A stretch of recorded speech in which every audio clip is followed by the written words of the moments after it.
Hello, everybody. Zan Smith coming at you. How's everybody tonight? Is everybody doing good? I hope you are. So, the reason why I wasn't live last week is because I actually took a nap, and after I took the nap, when I took the nap, I ended up falling asleep. So before I knew it, it was 8:30, and decided that maybe it wasn't a good idea because I've been so late. I decided to take it off. Now, usually that's a bad thing when you do that, because you take one off, then nobody wants to come the following week because they think, well, you're not going to go live again because obviously you've took the week off or whatever. The only thing is that I'm actually running out of stuff for minimum prizes, but it doesn't say that we're going to stop doing minimum prizes. The reason is because there was a backlog that was built up while I didn't do it, obviously because of the day, or the day was clashing. So there is something happening in the background, but I'm not going to say yet, until it's announced that it's definitely on, because I don't want to start mixing people up as in what's going to happen or what's not going to happen. I don't see anybody. It says that there's zero watching, so that's not a good thing.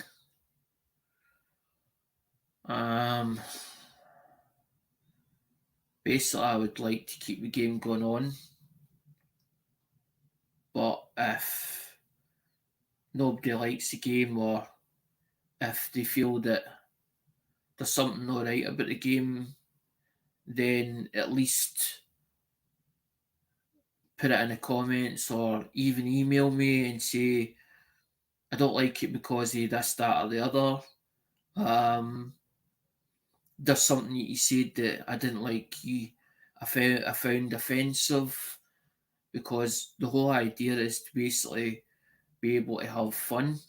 That was the whole idea of the game, was to have fun and to downsize some of the stuff that I have got. And that was the reason why, because it's all about us and growing as a full community, not as in just one person. The reason why is because when it's just one person growing, I tend to feel that it feels as if it's a bit one-sided. I need to take that off, because at the end of the day, that's brand new. That's just been done. I can't damage that. That's money in the bag. That's money in its one. That. It's a £10 glass. It's a £10. That's a £10 glass. That. So it is.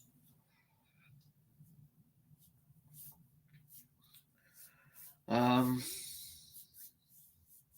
just usually do a talk as in at the start of the show, because I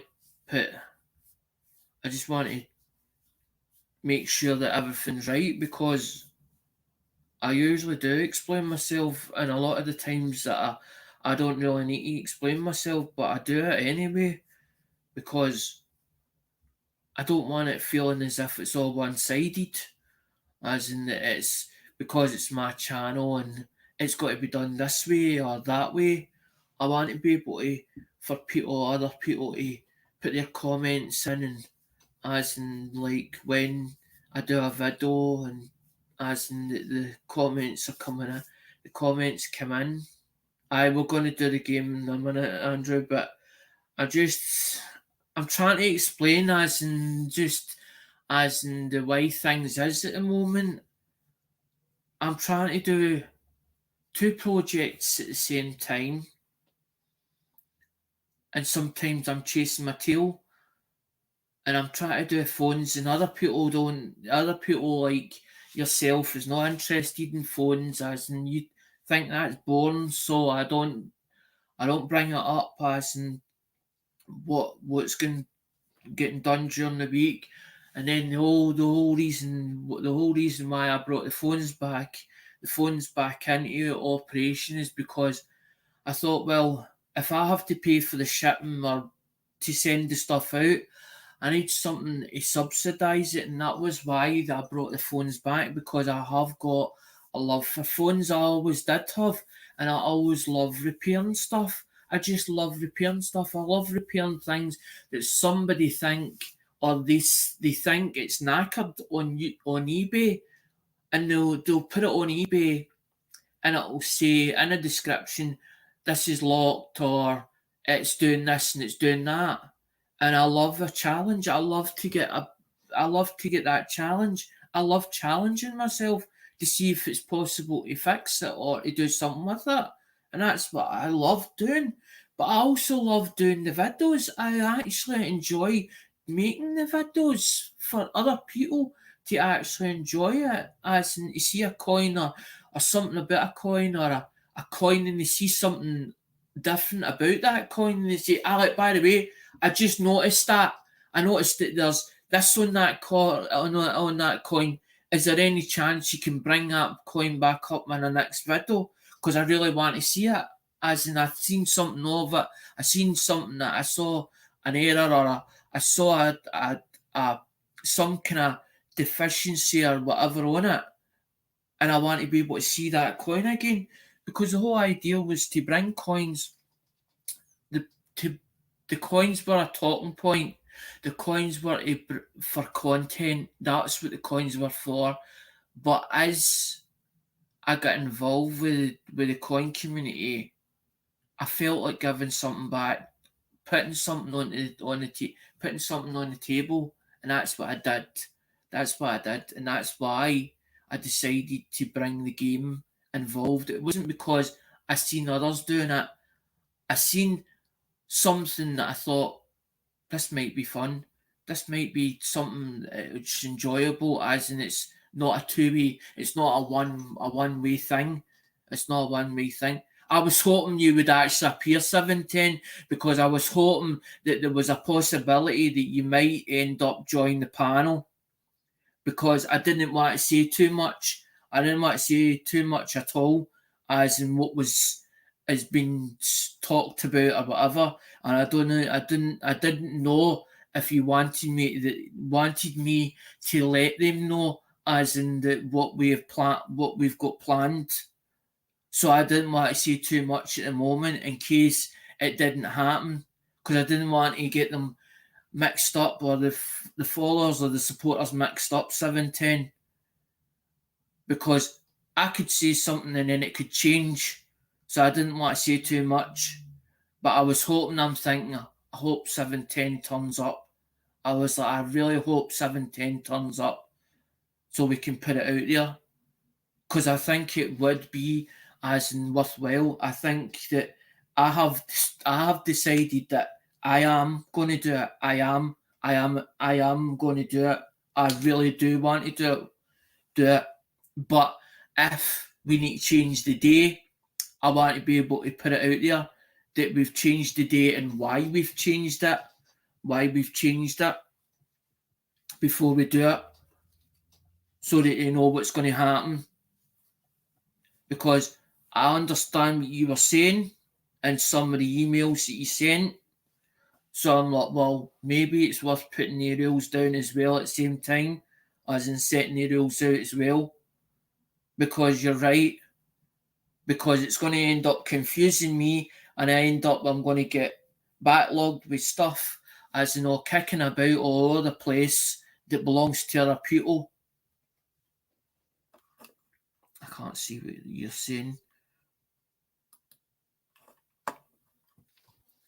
Well, that's what I'm thinking, as in if we set it, even if we put out there, in one of these or whatever, as in the wheel, whatever, and put it out there and saying, look, this is what's going to happen, this is what's happening, this is what we've scheduled, or this is we've planned it, or whatever, as in, and let them, because it's not just about us as being the host, it's about as in them accepting that that's what's going to happen, so they know this is going to be the day, this is going to be the time, and this is when it's going to happen. This is when it's going to happen, so that they know, so they don't get confused.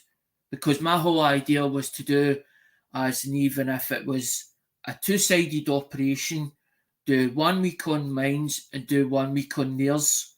Because I'm like, well, why should they spend all their time on my channel or whatever else and them not getting something out of it?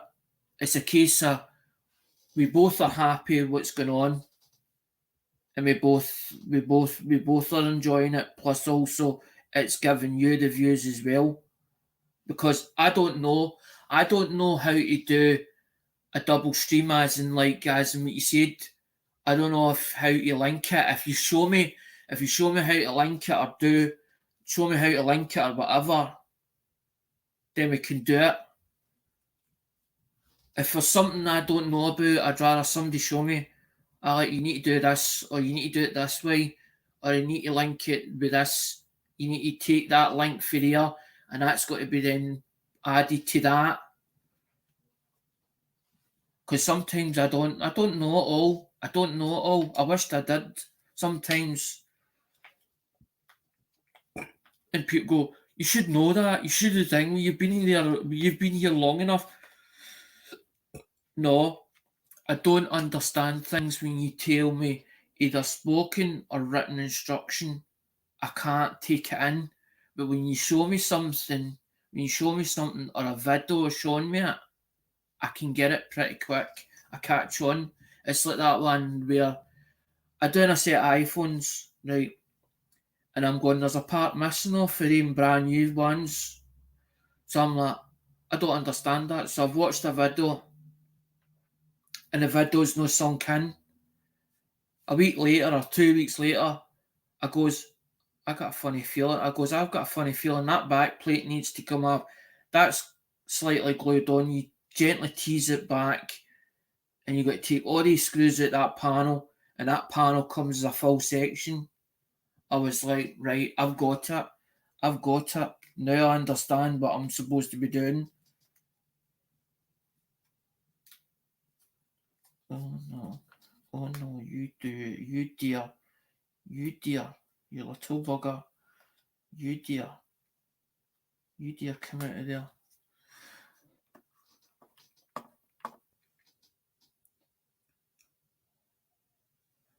When you invite people, there's a button. There's a button. But that's what I'm saying, 710. If you're coming up in the panel or whatever, then you can turn and say, right, that button's got to be pressed, or this has got to be done, or we can do like a screenshot or whatever, like a double screenshot. Because I know you can. There's a button that you press, and you can actually show a screenshot. The button says let viewers share this. You click that and we can share it. Because I need to make up more minimum packages, but I need to find loose coins. I don't, and then I'm thinking, if I've not got loose coins, I'm not. Can I use them? Can I use the sets that I'm not going to use, or the sets that I'm not keeping in my collection, as in like a full set, instead of me breaking it? Because it's up to them. Because if you send somebody a proof set or whatever year it is, and they crack it open, then that's up to them. What they do with it once you give them it. But then I wouldn't give them more, as now what I would do is count that as six coins. So that would be counted as 6 coins. if it's in a set, because I hate cracking sets open and I don't want to do that. I don't want to have to start busting sets open. See, I've got what it is sometimes in an auction you'll buy a proof set. So you buy a full proof set because the proof set is at a reasonable it's at a reasonable amount. It's at a reasonable amount. Six coins. Six. I know it does, doesn't it? It sounds like no, because there's what I'm talking about. That's a blue nose. But it comes as it comes as there's 3 coins because that's 2 coins on top of each other, but I've put them as in a little sort of flip because the flip was big enough for to put them in. So that's ones that I've cracked totem, because that's for 1921. That's in centenary ones, 2021. But the special wrap set comes as a 3 set, comes as 3 parts. It comes as 3 rolls, and it's about 80. It's about 80 odd pound to buy it. I think it was 80. I think it was 80. So I cracked a set open and started selling them. Well, if somebody wants to buy them, I'll sell them. But I can actually put them into their package.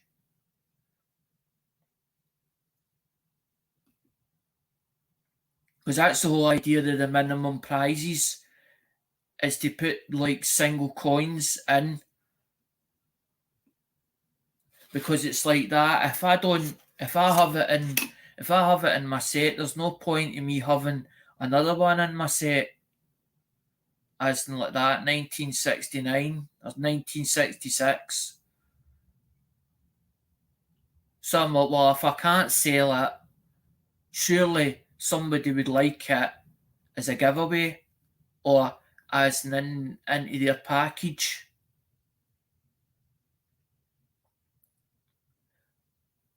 But the thing is, what I'm going to do is, Blister, thank God you're actually here. What I'm going to do is, all the packages or any package that's for the UK, I need name and address for anyone that's in the UK that's actually won in the wheel. Because I'm going to wait until exactly 7:10. Some stuff is silver. Some it's proof, some it's not, some it's different as in. But what I was going to bring up is something actually, because I don't know if anybody actually knows. I don't just collect American.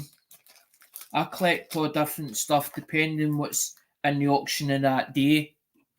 So there's one that says it's a 1985 and it says pointed 5 on it. That's because it's in a flip, so that's why it's making the plasticize. Because that's a Canadian penny. The Canadian pennies.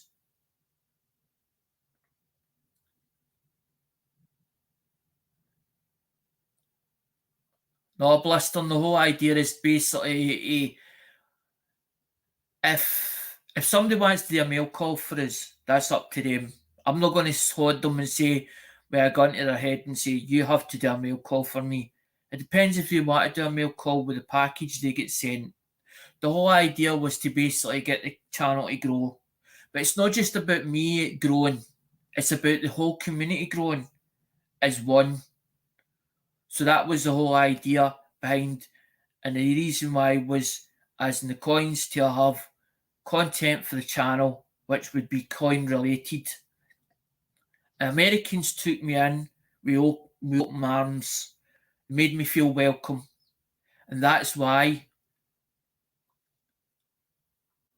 And I know that's mine, that's kept in my collection, that one, but I can get other bits and pieces. I don't know if I would get one the exact same as that, as you said, cool toning. I don't know if it's because it's been laying so long or what. I don't know. I just wanted to bring some of these up because that was the whole idea. When yous come into the channel, basically what I'm doing is I'm waiting for numbers coming in, as in for 12 player enough for 12 players to come in, hoping that 12 come into the chat. And basically that's why I sometimes bring coins up. But it was coin related. So I'm like, well, nobody wants to really see me. They want to see the coins. So that's why the microscope, but it's not for checking. This is not for checking errors of variety. This is for show and tell, as in, look at this coin. What do you think about this coin? And for people to turn around and say, I spotted this on that coin. I spotted that. Can you pull that up? I don't mind somebody saying, well, you're going too fast. I didn't see that. Can I see it again? Okay. Some people go, oh, it's boring. He's pulling the same coin back up again. But there's some people who will turn around and say, stop with that coin. They see something on that coin, they'll go, I want you to pull it back up again. But if they tell you what year it was, because some people go faster. But it was Dale that says to me one day, I was doing a video and I was doing under the microscope. And he goes, you're going too fast. He goes, you're pulling them. He goes, you're swiping them. It looks as if you're swiping the coins. He says, 1 minute you see one coin and then the next minute you see a different coin. He says, you don't know what coin's which. And he says, go a bit slower when you're down the microscope. So that's why I've slowed down slightly with a microscope. But I have had people turn around and say, oh, Alec, when you do your video of the stuff you bought for the auction, your stream's too long.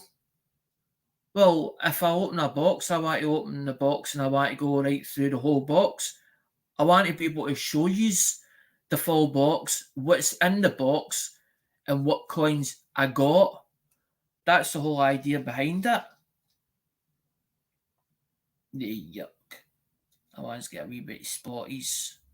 It's not bad, but it's not the worst looking thing on the planet.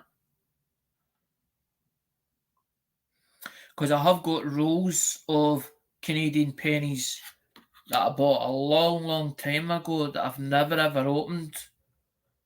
Because I'm like, well, what's the point of opening them if it's only me that's wanting one out of it? Because a roll's got 50 coins in it. It's got 50 pennies, even if it's Canadian. But what I'm going to say to you guys is Canadian pennies, they stopped making them. So Canadian pennies, whatever's out there, that's all you're going to get. You're not going to get any new ones because they stopped making them. The 1 cents, the Canadians.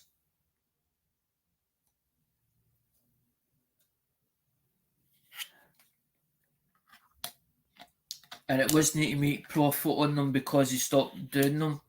I was like, well, if they stopped doing them, I want to be able to put them in my collection if I started buying Canadian stuff.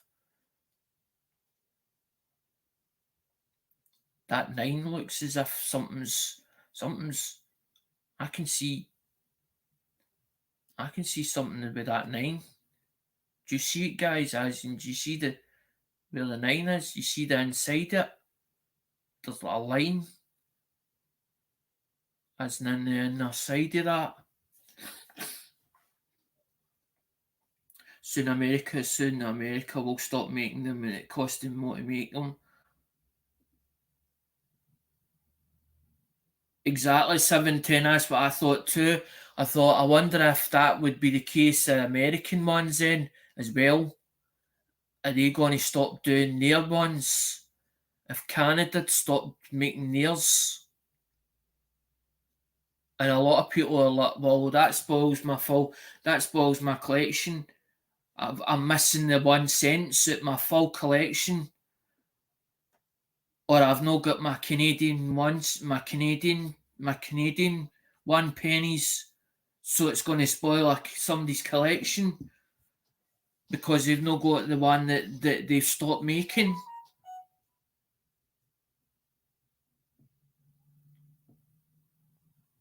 It's like Britain stopped doing like the different designs on the £1 coin. I'm like, I don't understand that. Why are you making brand new £1 coins, but you're not putting all the different designs you ever did on a £1 coin?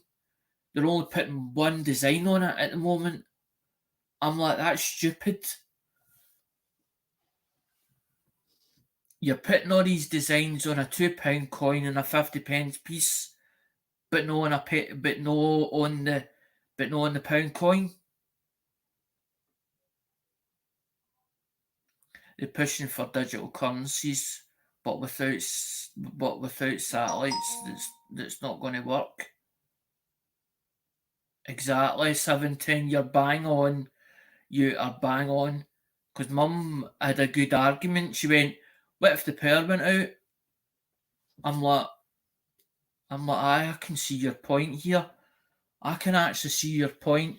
If that power went out tomorrow, how are you going to get your money out?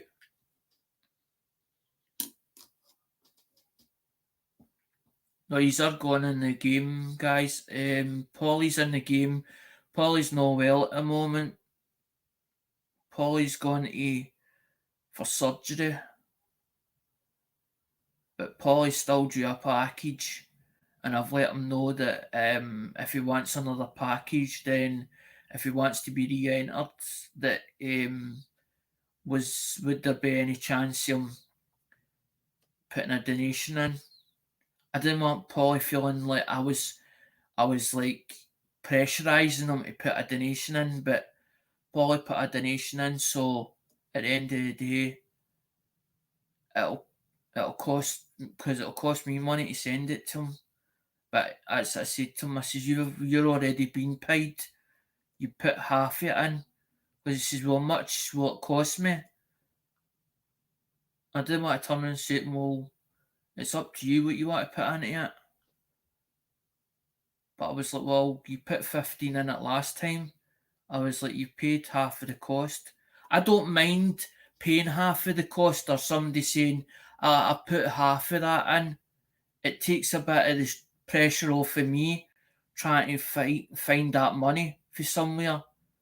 Because that was the whole idea behind going back to eBay, was to be able to, if you get the money for the shipping, without it keep hurting my pocket all the time. Because if I buy something for £2 and sell it for £5, there's £3. That's £3 extra. That was the whole idea behind it. So if I buy something for 15 and I make 30, that's £15 profit. But you've got to remember, PayPal take off of their fee, and then eBay takes another bit off its fee as well. Then you've still got the as in postage it out to the customer. It's just £2 or £3 more. So you've got to put that either on top, and some people, they tend to like the free postage, but they forget when it says free postage on an item, it's because it's put in with the price that you're paying. Whatever you're bidding it for, whatever you're bidding, the price it's bidding. The new Space War is going to be a game. See, I don't understand about that one. You say about a space war, but I don't know what you're meaning about. Is you talking about AI? This AI thing? That's the centenary one. There's only one people in the chat, but I'm hoping that another 12 E's come in. But there was 3 E's in a minute ago. There was 3 sitting in the chat, and you're going to get your names put in anyway.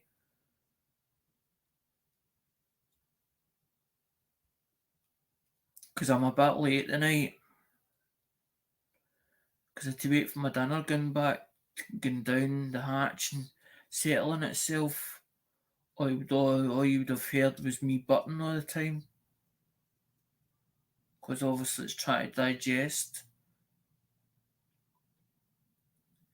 You're more than welcome to come up on the panel. I'm allowed 6 people on the panel, even because it's a free one. And as 710 asked me a question and I gave him the answer. No, I don't have I'm not paying for the the StreamYards. I've got 23 hours per month, and I'll wait until until I think it's worthwhile for me to pay the £5 or the £10 extra a month for StreamYards for the next package. Because I'm like, well, I can see if some people might not pay for it, and then they go, well, if StreamYard's going to move, or StreamYards is going to say it's for business or whatever, because the moment there's an advert and the moment out and they're wanting $49.95 a package, but it's supposed to be a business package, something called StreamYards on Air or something it's called. There's a new one that they keep plugging as in an advertisement, and it's this woman. She goes through it stage by stage.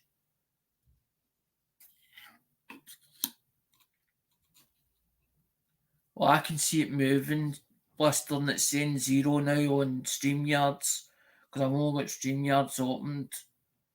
So if I'm missing people in the chat, I'm sorry, because I don't want me getting kicked off all the time, as in panel or whatever, or my internet connection going down all the time. I've got a good connection. I've got a really good connection, but sometimes my computer says it's weak. It's a weak connection.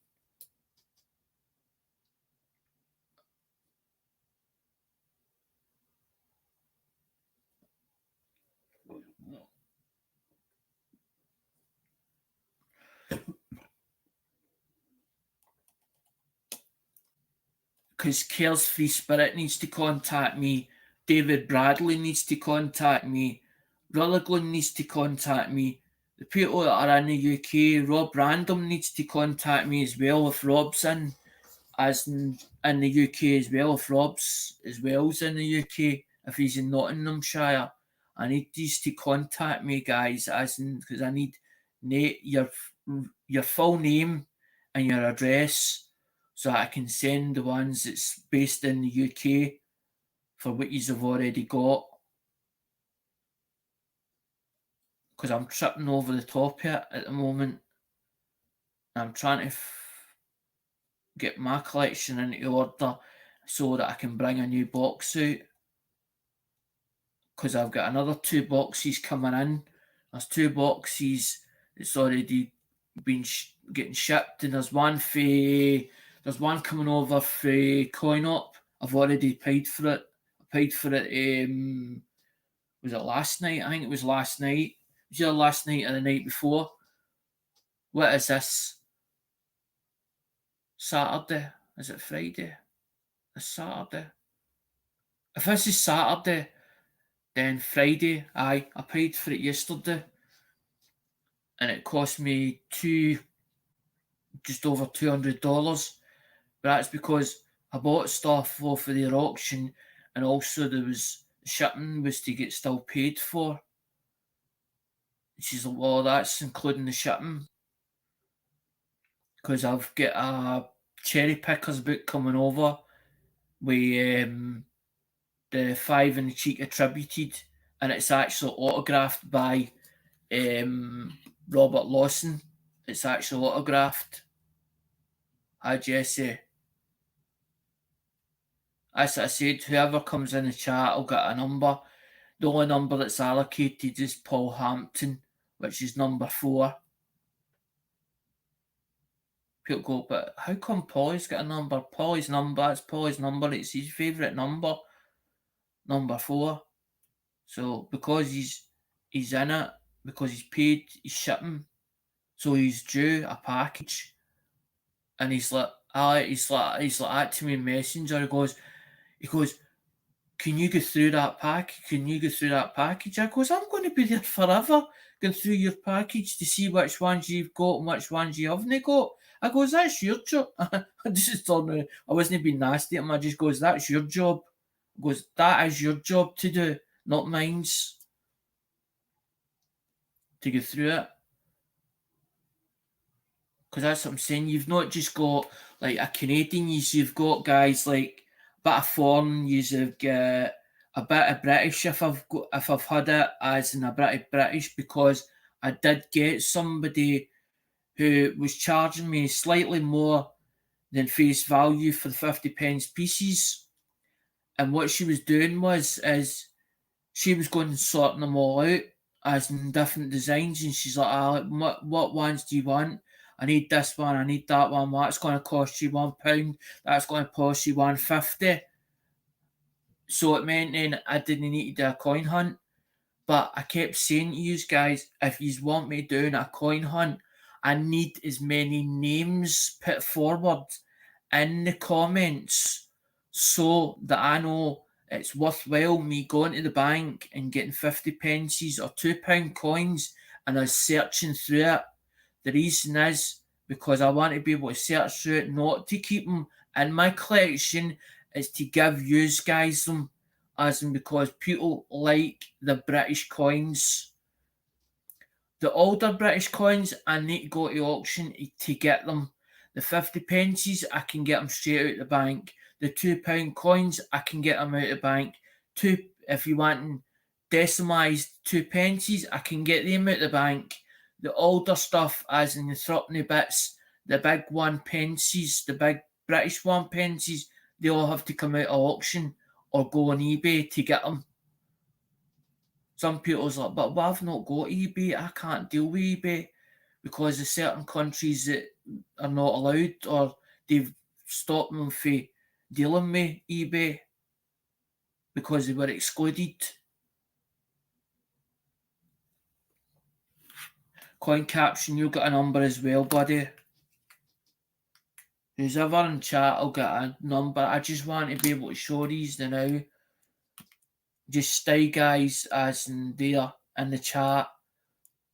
And if somebody disappears, please tell me who was last in the chat so I can put their name and give them an allocated number, because you'll get a minimum prizes. But I might have to stop one weekend as not come on a Saturday. I might do a stream where we just do a chat, as in then have people up in the panel, as in like an open panel. It is an open panel at the moment, at the now as well, even though we're doing the game. But just please, if we're doing the game, do not put me off concentration, because I can go off it pretty quick. My attention span is like it'll go for doing the game to talking to somebody on panel, and I'll get too involved with it. You're more than welcome to come up and panel. But I think 1 week we'll do just a chat one. And the reason we'll do that one is because I want to be able to Western, it's always an open panel, buddy, but as I'm saying, if I'm doing the game, I think my concentration will go right off it. I'm not saying they can't. It's like Ian come up. I don't stop people coming up in the panel because I have other people that are in different communities, like bros and all that, Caron, Brissy, as in I've got all different people for different communities that do pop in from time to time and say hello, and they'll leave a comment. You'll see different ones commenting to different things. That's how I built the channel, was through different communities. It wasn't just coin related. That some of them was no into coins.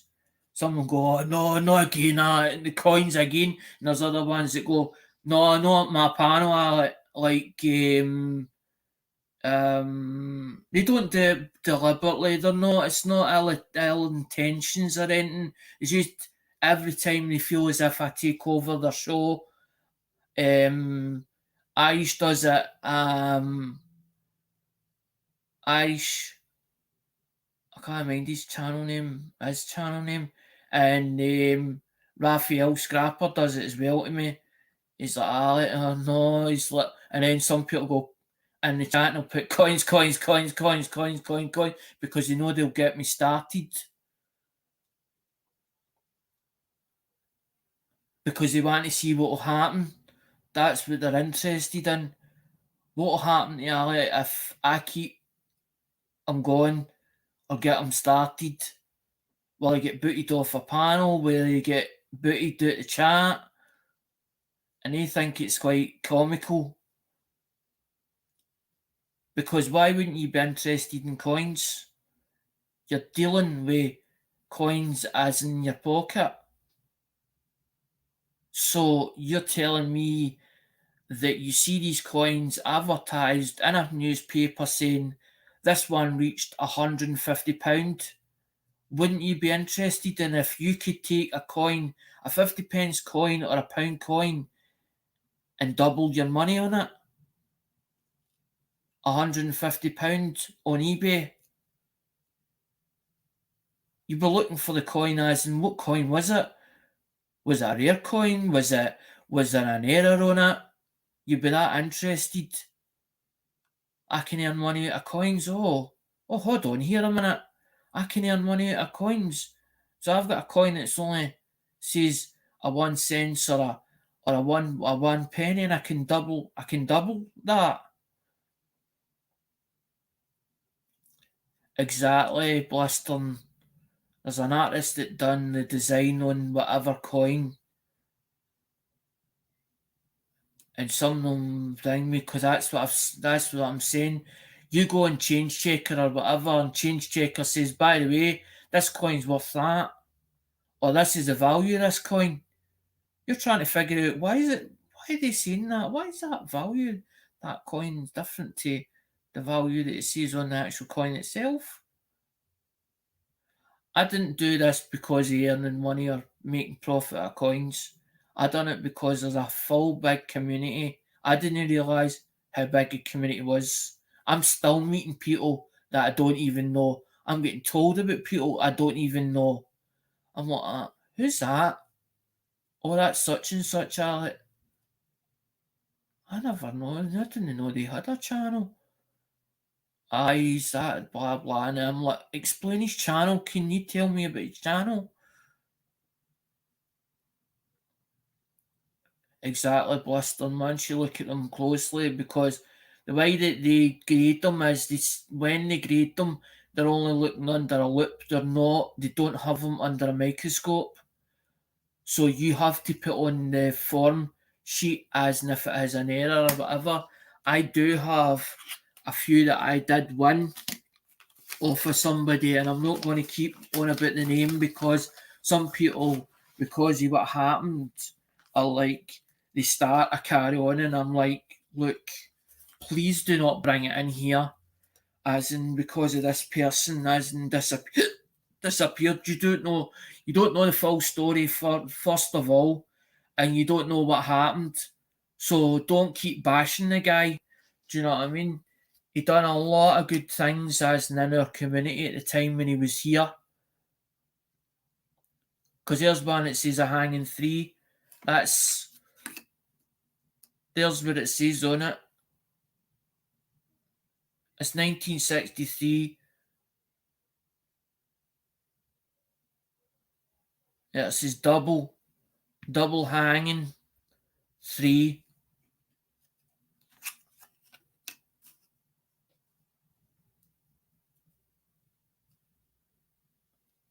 You might not see the doubling on the three, but there's the hanging. There's the hanging part because there's the branch coming off. See how the branch is coming off? It looks like a hanging. That's why they call it the hanging three, because the twig, it's hanging on the three, the twig, or it's another. You know how when a tree and it has fresh roots coming off it. Oh, that's a fresh bud, and there it's coming down onto the three.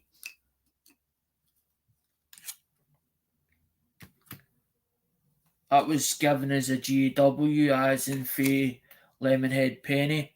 I kept saying to George, I need to find them. Because there's the three again.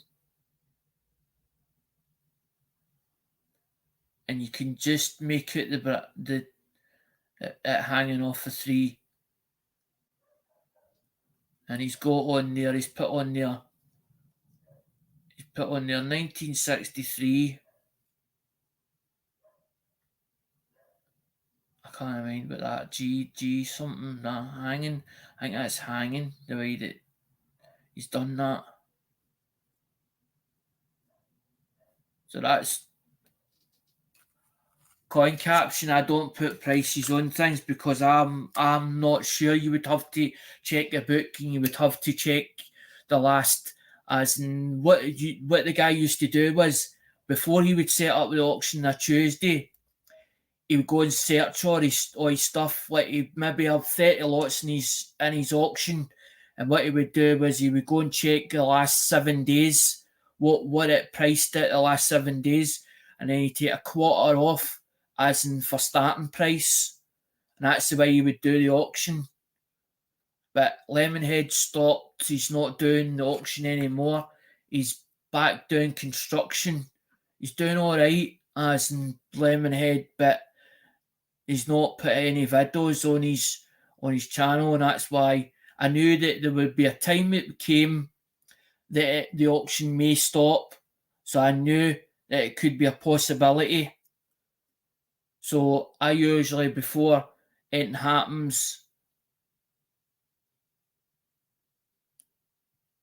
no, you're fine, coin caption. I've got a book, but I don't know. I haven't a clue. I just brought it out because I was like, I wonder if I think people like that, as in let them see it, let them see what an actual hanging three looks like. Because even I mess up at times. I'll look at something and I'll go, oh, that's such and such, that's going to have such and such on it. And I'm looking at something that's totally no even researched. And I'm like, I'm looking at the pictures or whatever, I'm going, and then going, is that what I think it is? And then oh, yes, I found it. And then I end up, somebody says, by the way, it's not what you're looking at. It's no going to, they'll bring a picture and go, by the way, I need to bring you down to earth. It's like somebody that I know, but because of the carry on that happened at the end, some people are like, is he a thief? He's this and he's that. And I'm like, you think what you want to think. You think what you want to think. You don't know what happened. You don't know the full story. You've not been listening to what he was saying. He wasn't dishonest. He told people what had happened or what was going on behind the scenes. Sometimes he didn't like to bring it up. He was a proud man. He didn't ask anybody for any help. But at the end, what happened is he lost just about everything at the end because he was going through a hell of a time. He was ready to hit rock bottom. He was trying to save himself from it happening, and he ended up in the streets. That's how he was walking about the streets and all that carry on. He'd went into homes and the people that he was renting from and stuff like that were fucking him about and all the rest, or messing him about and trying to make a cunt of him and all that cat. People you think you can count on, and they start doing the dirty on you, and they start trying to mess you around and all the rest. And he knew what he was doing. High Adventures, Michigan.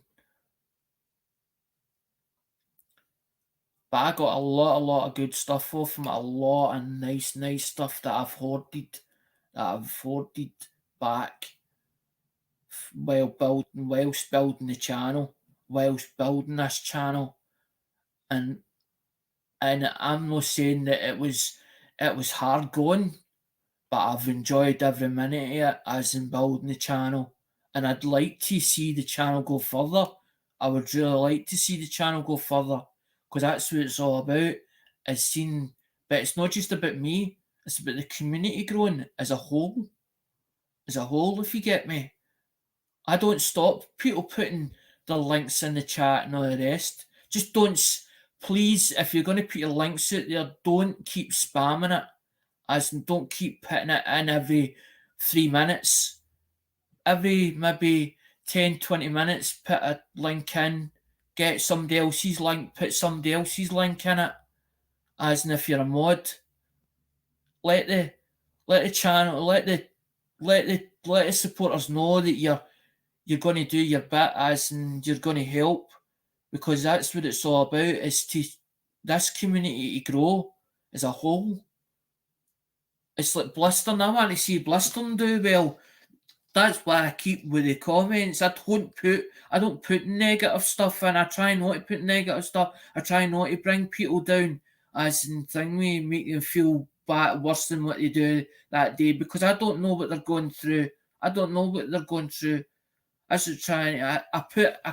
I actually put a comment into Blister, and I don't know if it's been held for review about, as in that I have the same. I don't know if Blister has depression. I don't know, because I'm trying to get to know him as a person by watching his videos, by understanding him, by what he's saying in the chat, by what he's sending back his comments, to how he's feeling that day.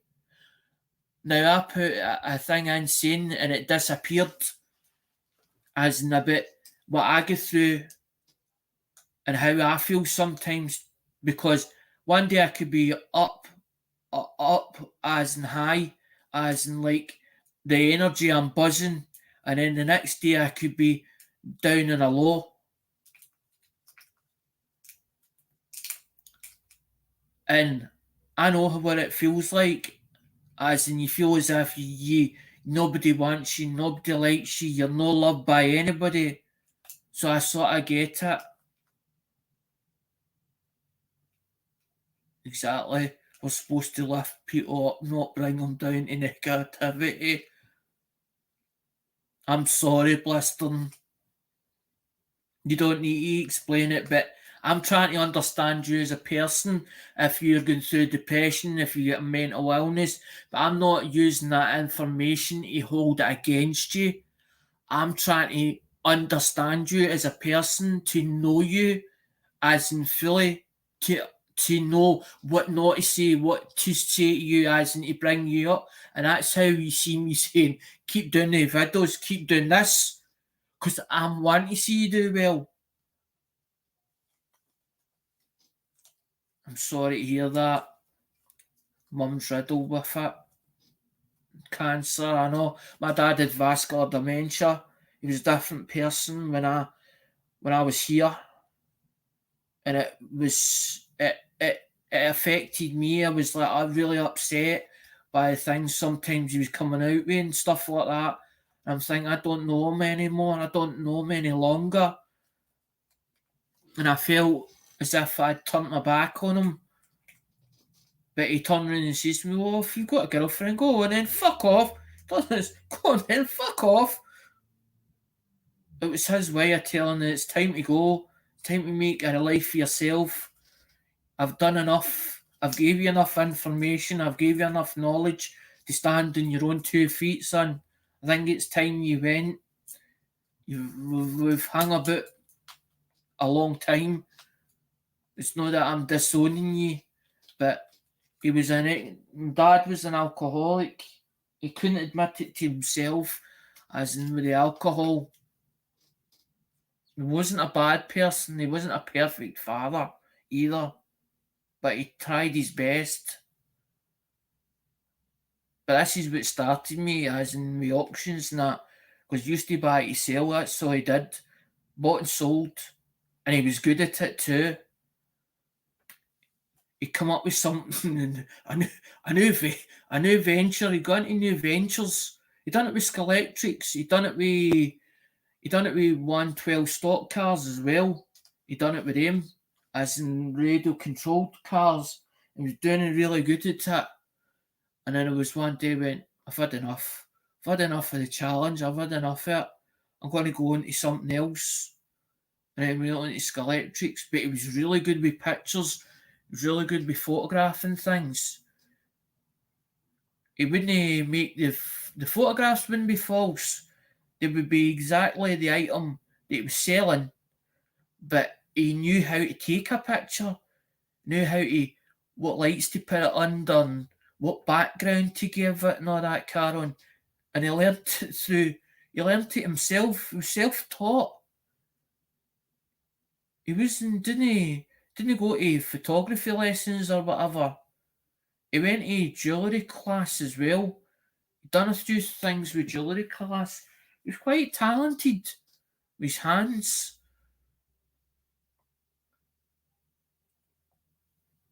But then my grandfather was a mechanic as well. My uncle was a diesel mechanic. My grandpa was a petrol mechanic. My uncle was not a spray painter. My uncle was a panel beater with Ian Skelly's. Then went from Ian Skelly's into heating and heating and boilers. Went into that, and then ended up going into Victoria, the Victoria Infirmary, and was watching the boilers, making sure that they didn't explode, taking readings off them and all that, and watching the pressure of them. Because one day we seen them, we were coming back down for was it the car boot or something on the Sunday? We seen him in the Land Rover, pickup, sold it because he needed the money and got short. And we seen him racing up at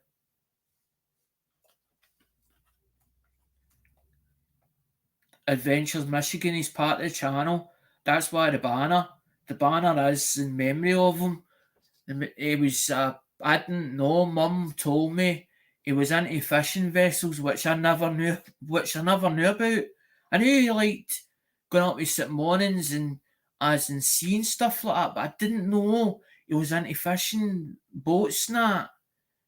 I knew he'd raced like remote control boats and that, but I didn't know he was into fishing vessels and boats. It was Mum that told me about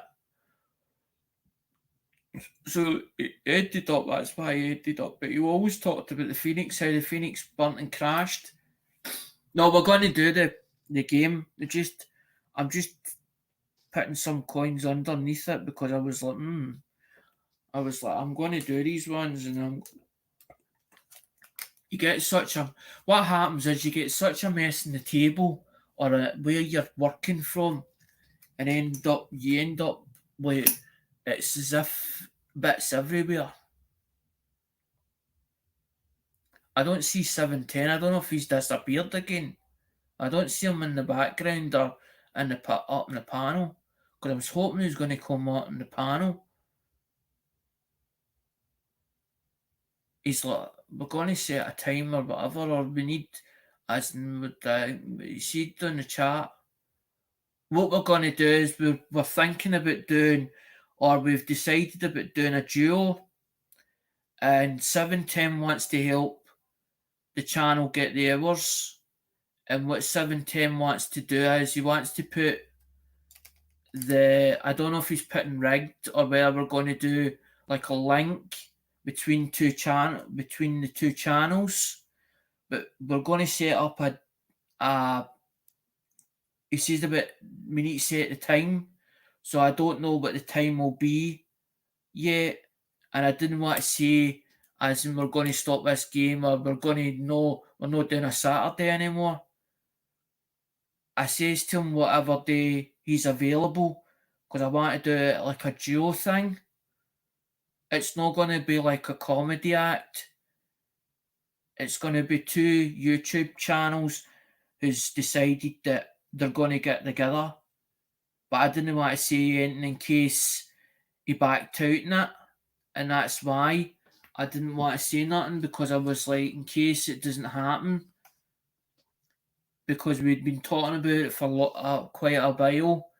And he'd things that had happened, like his mum and stuff like that, and he needed to tidy his place up, and he'd done a few auctions because Blister asked a question. There was a lot of carry on, as in with the rigged, and he deleted all the lives from Rigged, as in, but there are going to be new reposts going up, as in this year. That's why I sent a bit extra over to 710. 710 has been a big supporter of this channel for a long, long time, and he's egged a lot of things on, like spin the wheel, do this, do that, and he's egged it on, and he's helped by doing that, by egging it on, and he's always been there. So I said to 710 about, why don't we bring Rigged and the wheel together and combine it? So it was like 1 week we do my channel, 1 week we do his channel. But 710 seems to be that he wants to do more on my channel than what he wants to do on his channel. And I'm like, I don't like the sound of this, but I'm like, I don't want to hurt his feelings. So I'm like, well, I'm going to leave it and we'll just work through it, as in because I don't want him to feel it's only one-sided, because it's not about this channel taking off. Okay, it needs the monetization, it needs the watchers. Yes, it does. It's been trying to get there and hasn't got there. But that's why I went on to Facebook. But I didn't want people going, well, he's jumping ship. Well, it's 1 minute he's in YouTube, next minute he's in Facebook. And he's doing more on Facebook than what he is on YouTube. So what I was doing was, while I was doing the lives for Facebook, I was recording the videos and then sharing them for YouTube channel to the Facebook. So it was bringing more viewers in and bringing more people to the channel. That was the whole idea behind it, because people don't realise when they look at their analytics, right? When you guys look at your analytics, it tells you where the traffic's coming from. It tells you where the web traffic's coming from as well on that analytics. And it was telling me that there were certain areas that it was coming from. And one of them was Facebook. And I was like, this is interesting. If it's coming from Facebook, I haven't any content or any shared content that's on my Facebook timeline. If I share this, then end up Facebook's you're doing well, your reels is doing well, your views is doing well, you can become a creator. So me being me, I'm just pressing buttons or whatever, doing bits and pieces that I'm seeing that they're telling me to do, and I got up to the third level. Because it's like 1 level, 2 levels, 3 levels. You do the first level, it gets you up to the second level. You do the second level, it gets you up to the third level. But as you get up to the third level, it tells you on it, you have to get 500 followers for Facebook to become a creator. Plus, also, you have to have 500 following you for 30 consecutive days. And you then become as monetized. Once you become monetized on Facebook, you get what they call stars, as in stars to your name. The amount of stars, that's what you get paid by the stars, and you end up get paid in the month, and it's a lot more. It's 3 times what you get paid off of YouTube. And it wasn't because of the money. I don't want to become, as in be told what to do, as in because they're paying me. I want to be able to do my own content and people enjoy it and people have fun. I want to be able to be like Billy Connolly, as in a comedian. I was classed at high school as a clown. You told me to do something, I would do it. I done Michael Jackson Moonwalker, as in the foyer, and was getting thrown 2 pences at me. But I didn't know whether they were laughing with me or laughing at me at the time. And that's all I wanted to be liked at school, as in at high school, be liked, be part of exactly the way it is in YouTube, part of a community, part of a team. I love working as a team. We had a team in a garage, there was only 4 of us. The boss used to get shooed out the garage because he was a pain in the ass all the time. He used to get shooed out the garage. There was 4 days working in the garage, in the workshop, and we all got on together, as in because it was my father. There was another boy that was a friend of his half son, and there was me in it as well. But I was cleaning cars and I loved cleaning them. I enjoyed what I used to do. I didn't have trade papers to say I was a full-time valeter, but I was good at what I did. And I never get complaints of the boss, but I was getting paid shitty wages. And I was still signing on at the time. So I've managed to live on minimum money and minimum means all my days. So I've never had that one's doubled. You can actually see it. You can see the tip of the one there. So it looks as if there's supposed to be another one underneath that. You can see it right there. There it's there up the top. You can see that an extra part that's on that there. And there's a part there. You can see it's sticking out there as well. See what I mean? You spot little things as in under a microscope because it's scoped up so much. But that's what I'm saying. I don't do it, guys, for as in to find errors and varieties. They just pop out. But that's me showing. That's come back in. That's come back into stuff as in I don't need. Because I built my halves, but I need to check which ones I've got and which ones I haven't. And then what I'll do is I'll put the nice ones as into my collection and then say, right, that's them finished. Move on to the next ones. As in the dimes and that. I want to move on for the halves to the dimes, do the 1 cents, do the nickels. But the thing is, as I've been doing this, I actually have proof sets. I have full sets like 98, 99, 2000, 2001, 2005 because I've been at the auctions for the last 5 years or 4 years because that's what I touch a fish and I don't know who you are, but obviously you must be one of Bliston's crew because it says fishing on it, so it's. See what I mean? That's what I'm saying. It's like Bliston being in the chat, but Bliston's in the chat and his people's coming. That's what I'm saying. This is what I like.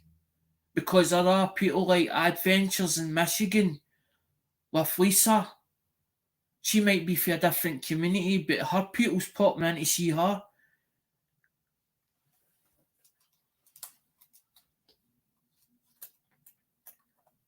Bliston, I don't say you can't do it. I don't want you feeling like as in that I'm taking advantage of you being a mod. You ask for a wrench and it's you, but as long as you all I don't want is negative stuff. The drama. I don't want the drama either. As in anybody has got a rift or a beef with anybody that's in this chat now, take it elsewhere. Do not bring it to this chat. I don't need it. I'm not having people fighting each other or bashing each other. I don't like that. It upsets. It does. It upsets me, guys. Seeing two people that are supposed to be friends and they can't see eye to eye with each other, and then end up it becomes a running battle, and then people's like, "Come on, see this drama." That's exactly what happens on YouTube. They see something on YouTube, two people debating, but it's not like a debate. It's more they hear the shouting and the arguing. So they come to that because they go, oh, there's drama. Let's see what it is. Let's see these two people fight amongst themselves. That upsets me, seeing two people that are good friends with each other and it's like they can't see eye to eye. And I'm like, why are you arguing with each other?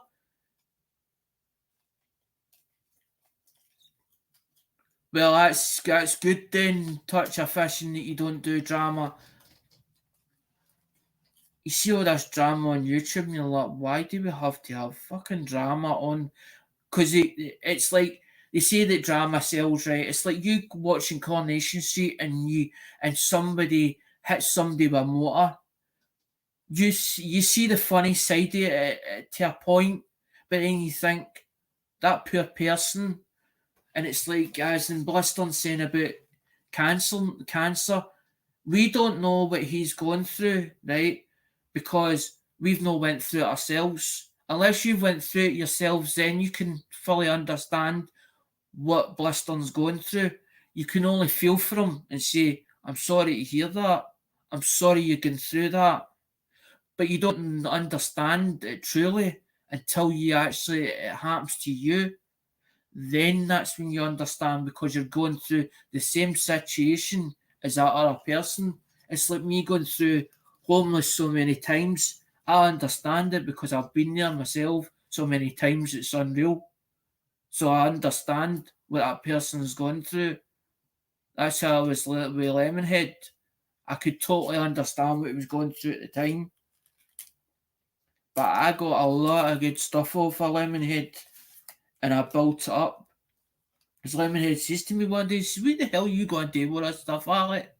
What are you going to do with it? I don't know yet. I haven't a clue. But you buying it, you sell it. Well, I know. I might trade stuff and I might do this and I might do that with it. It depends what way the channel. I was always thinking, well, it depends what way the channel was going. If I fucked it up, then it's only me that can turn around and say, well, I messed up. I messed up. My fault. I've done something I shouldn't have done. Now I need to go and work out what it was I did. Because some people, what will happen is they'll fuck up and they'll start a new channel. And they'll disappear. Painting extra bedroom right now. See, people like to see that. What colour will it? What colour will that bedroom be? What colour does she like on that bedroom? And if somebody's got an artistic flair and they put that little touch, the artistic flair into a room, maybe say, but what I mean, Lisa, is like an artist painting something and they put like a blank, they do like you know how you put like a primer on a canvas and then you'll use that like a background and then somebody will say, right, I want to draw such and such a character or whatever, so they make up a character of that room. It's like a kid and it's turns around and says, I'm into Barbie, so you do everything that's Barbie themed. Some people do like I'll paint like pictures of dinosaurs or whatever on the wall because they're good. They're quite got an artistic flair, or they'll use a transfer and they'll put that on the wall. But then they'll decide, well, I don't really like it that colours, as in the same colours as that character is. I paint that bit green and I paint that bit yellow, and his leg's going to go white, or his leg's going to go an off cream colour. That's what I'm talking about. So you see it because everybody likes to see a video that's different, that's unusual, or somebody sitting there as if they're enjoying themselves painting a wall. But everybody's like, well, why are you interested in watching somebody paint a wall? Because it's therapeutic. Some people just like doing it because they like to freshen a room up to make them feel better in themselves. It's one of the things that it's like somebody that's got depression and they look at something and it looks untidy, but they keep shying away from it. I'll do it tomorrow. I'll do it tomorrow. But tomorrow never gets done. And then one day they think, fuck it, I'm going to tip the room upside down. So you see a video and it's the room looks a mess, but to them it's not a mess because they're organising it into whatever into they're organising it into their method that they've got planned in their own head. everybody's got their own way of working. Some people organise it differently to others. There's a method in their madness, as they usually say. But this channel is about, it's not about me, it's about growing our community for one, and it's about showing the coins, about having the content of coins in it. But I've not just get, that's a $half. I've not just got $half, I've got all sorts. That's what I'm saying, there's a hanging three. I've got people that send me stuff and I'll put on it labels on it, and some of it's already labelled. I've had flips that some people sent me, and and you're trying to work out, well, what did they see in that coin? Did they actually see what they saw? And was that supposed to be what it says on that flip? That's what I do. I'm working on getting the home squared away, so when the summer comes, I can spend more time.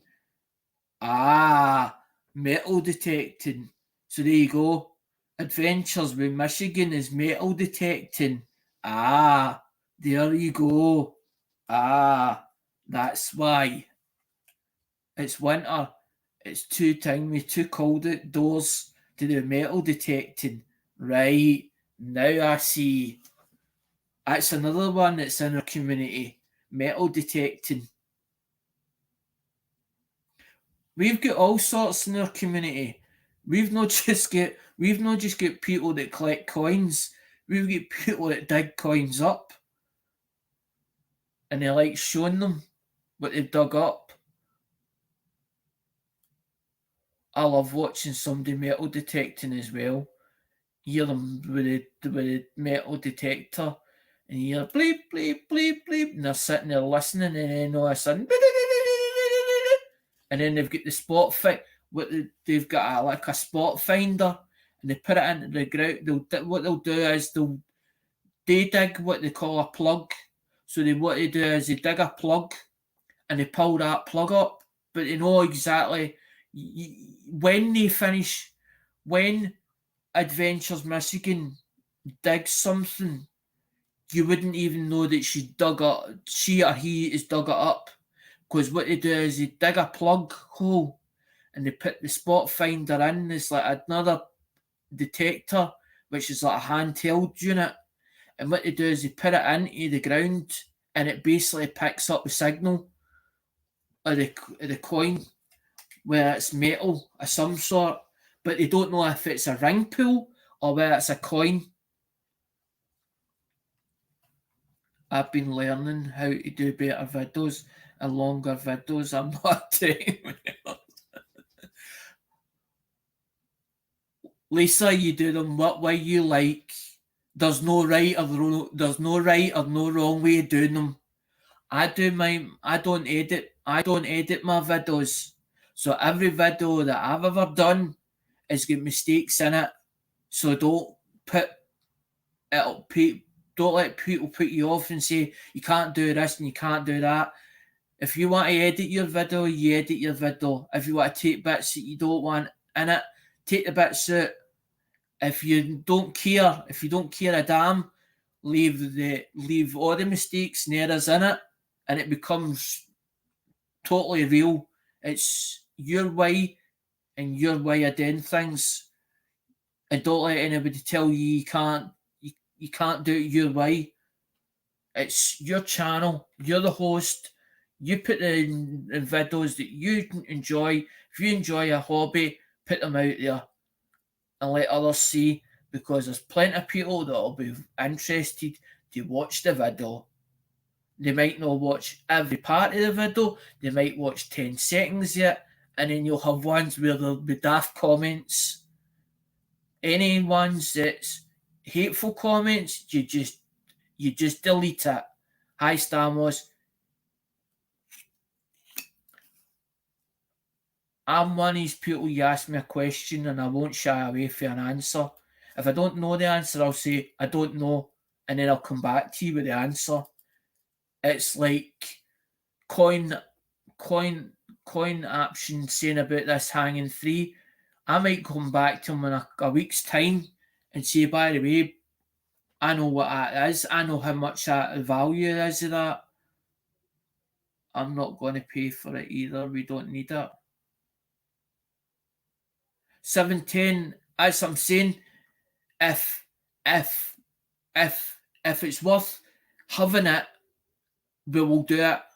I don't mind doing the extra £10 or whatever because it was 25 and then they dropped it from 25 down to 10. They were doing a promotional thing on it.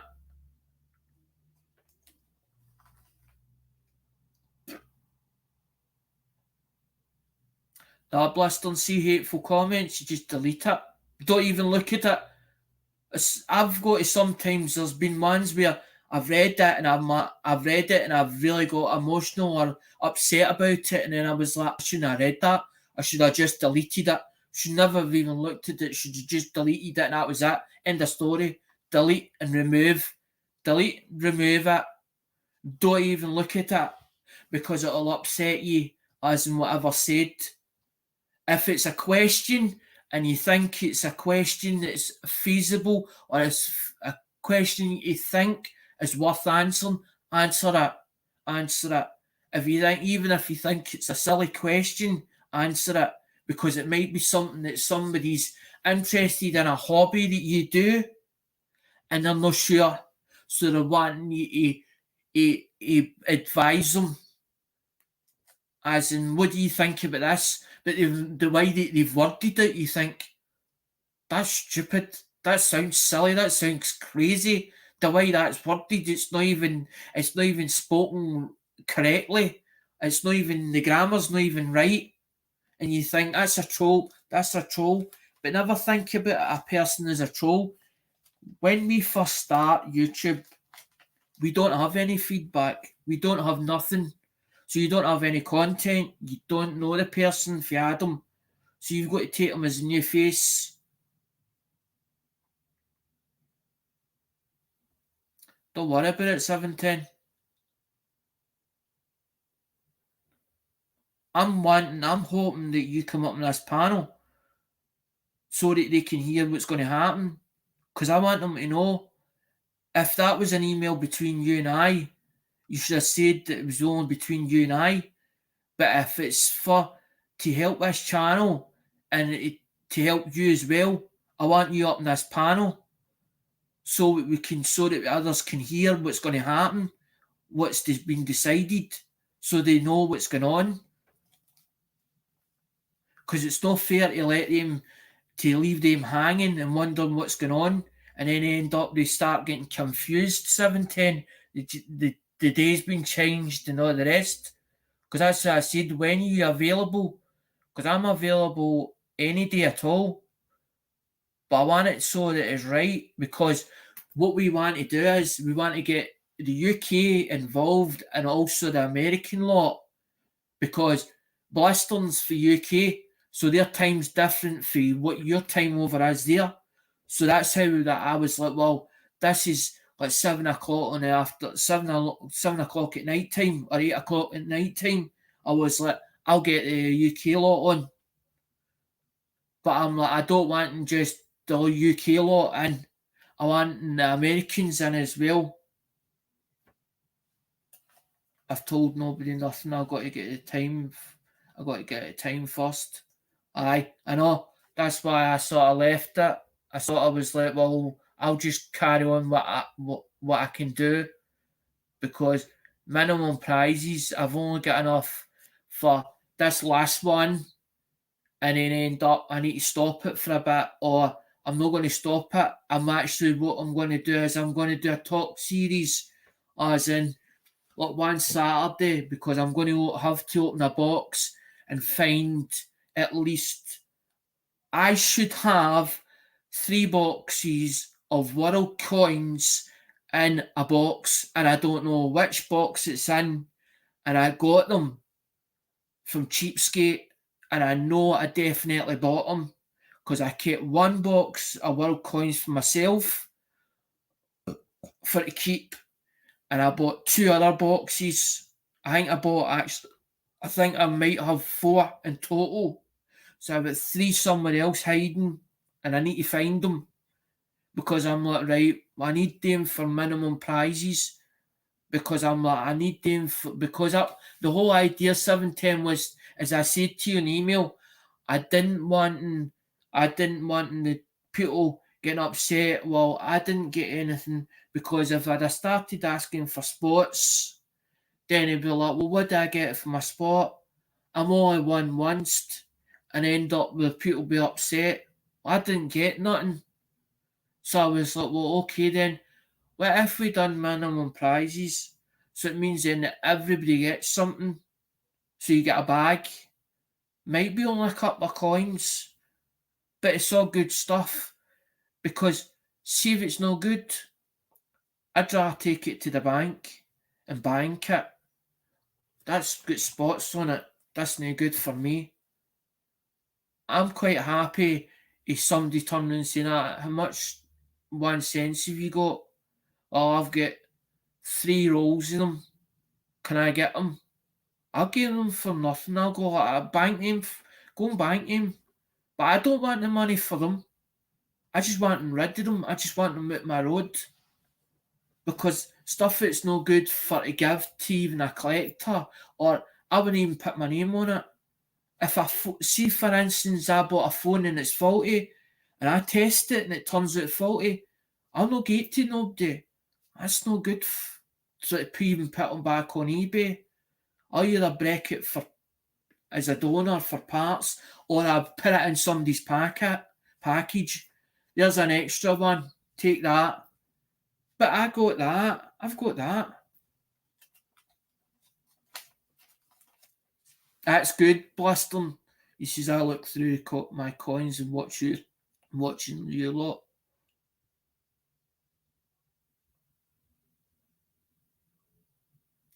Ian, that's a hanging 3.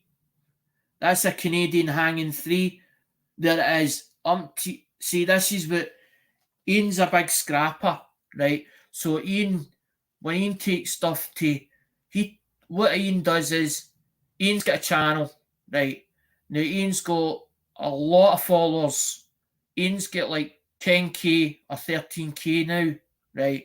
Now I knew Ian when he only had about less than 1,300 people as in on his channel, right? But when Ian goes in the shed, he scraps something. Now, when Ian's scrapping something, he's taking the copper out, and then he takes it to the place that he deals with, and he gets so much money per ton or whatever for it. He'll take 4 or 5 buckets up, and he'll do what there's a rhyme that he's got. It's what's the rhyme again? How does the rhyme go? What does it weigh? What does it pay? Right.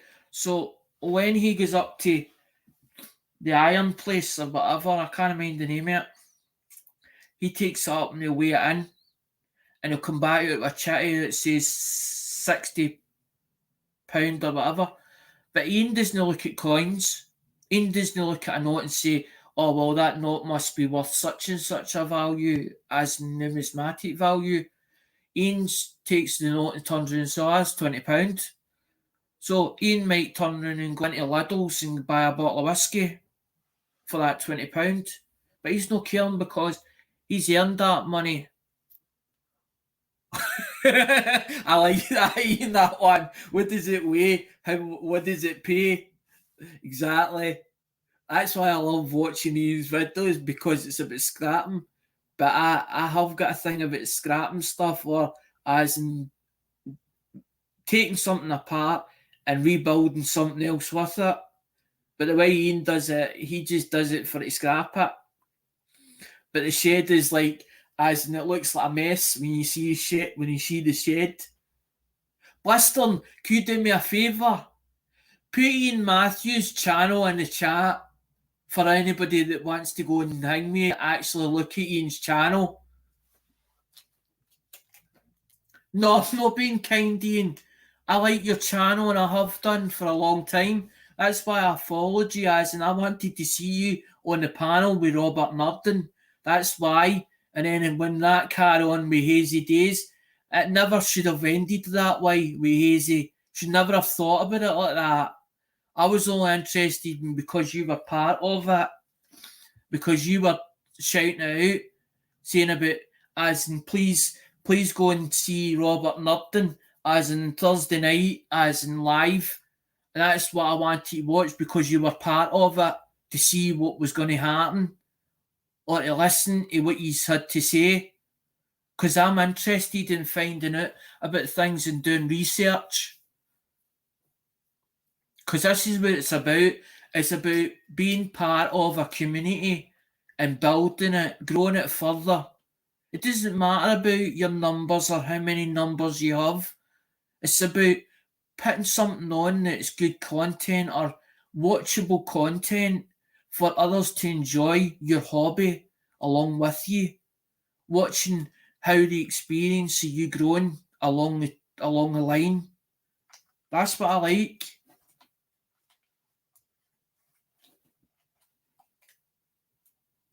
710. You've already been telling me you already had. Ian, it's not far enough as in that microscope. It's sort of blurry tonight, as in because I've got it further up. It's because of the twig.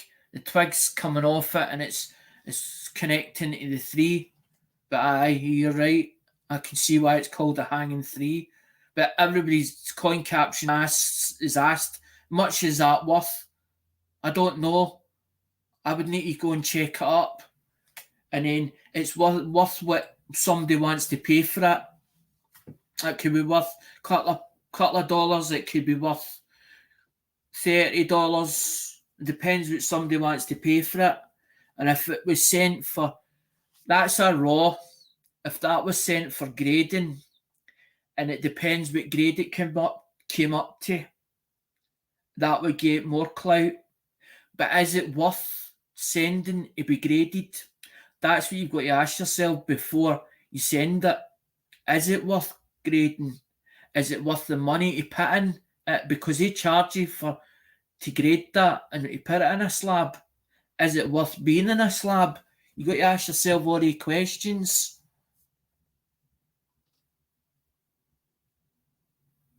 I710, you've already been put out there because I put you on promote your. I think I put you in promote your YouTube channel. I think I did put you on the promote your YouTube channel community as in Facebook. But I also told Blistern about you as in check the rig channel. And that's what it was Blistern that come back and says to me, Alec, there's no content in that channel. And that's why I said to you in email, what's happened to the content that was on rigged? Because I couldn't even understand it. And I was like, well, I can only think what I can think. And I was like, he's deleted them because he deleted. I was like, he deletes them all the time. I was like, I deletes them after the show, after the stream. I was like, you need to click, you need to watch it when it happens. Now you're fine, Ian. If you're in bed, that's fine. I can hold my own weight. I don't need anybody to hold my. It's nice to see you. It's nice for you to be in the chat, and it's also nice for these people to actually welcome you in, and then take hold of your channel or go and look at your channel. That's even better. That's the whole idea behind it. Fishing, you should have actually got a number because we should have done the wheel. But we've got too engrossed in this. There was a copyright issue with it and I won the thing, but I won the claim. I won the claim. I knew you would know 710. I just said, I didn't say anything that negative about it. I just said that he deletes it after the stream. But I knew you would say a lot more. Because I was like, because I sent him to it, I was like, I was like, it's in the description. I was like, I shared the video out of the last done. As and I goes, you need to see this video. I goes, because I I sent the jumbo cards because I thought the jumbo cards would be better for you to use. But then I was like, you need to watch this. This is funny. I was like, I've sent him these cards. I was like, I want to see if he can shuffle these cards. I was like, because they're jumbo playing cards. I was like, you need to go and watch this. So I shared, because Jamie has got me on Facebook, I sent my video or the video you did for me, the mail call, and sent him it and said, by the way, in the description, there's a channel called Rigged. Please, please subscribe to it or subscribe to this. And Jamie went and looked at it. Blister went and looked at it and said to me, come back and says, there's no content on that. Somebody in another country said they had the right to it, but YouTube investigation found them wrong. Ah, right. I see.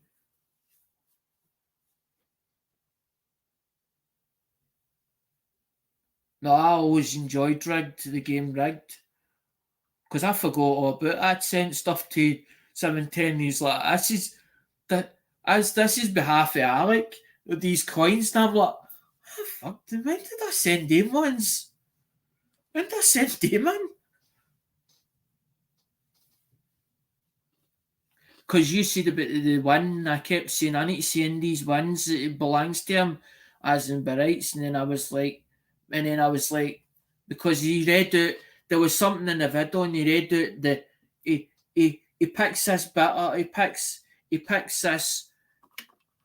I need to go in front of the camera to show the hand gesture movement.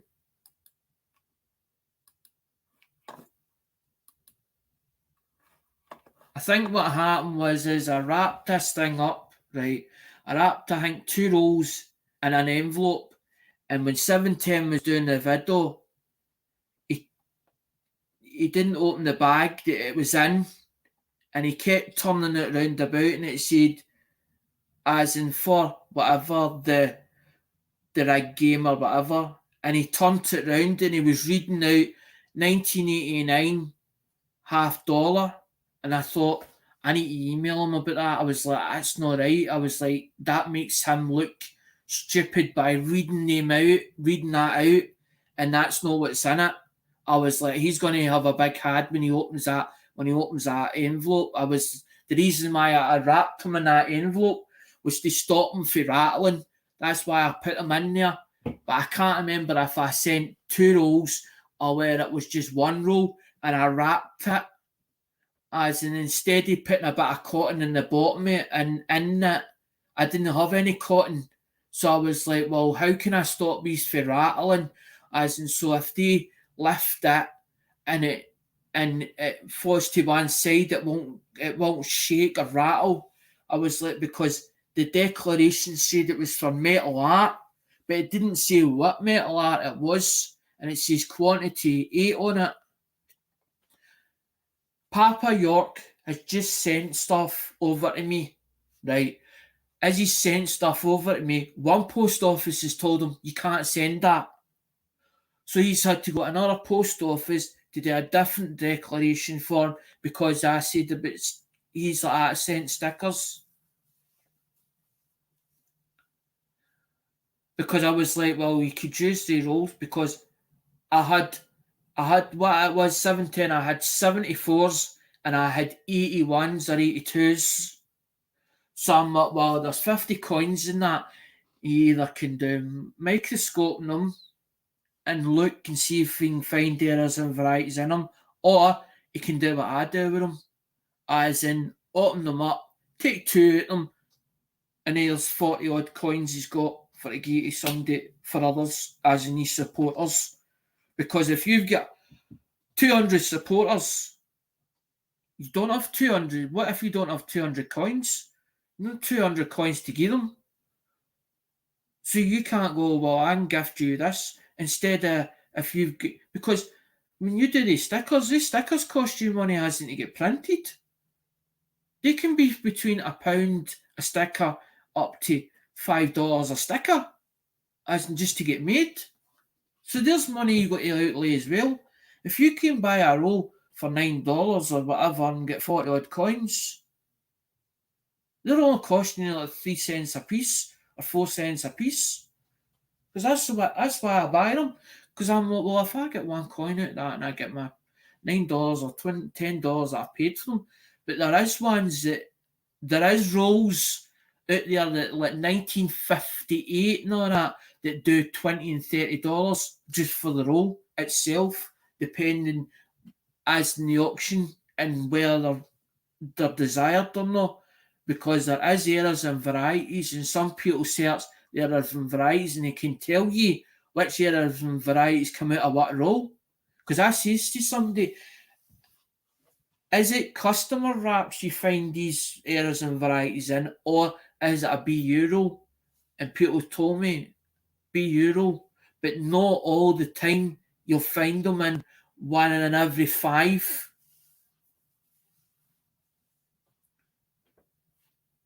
LOL, we not at opera. Everybody don't win. You get a prize.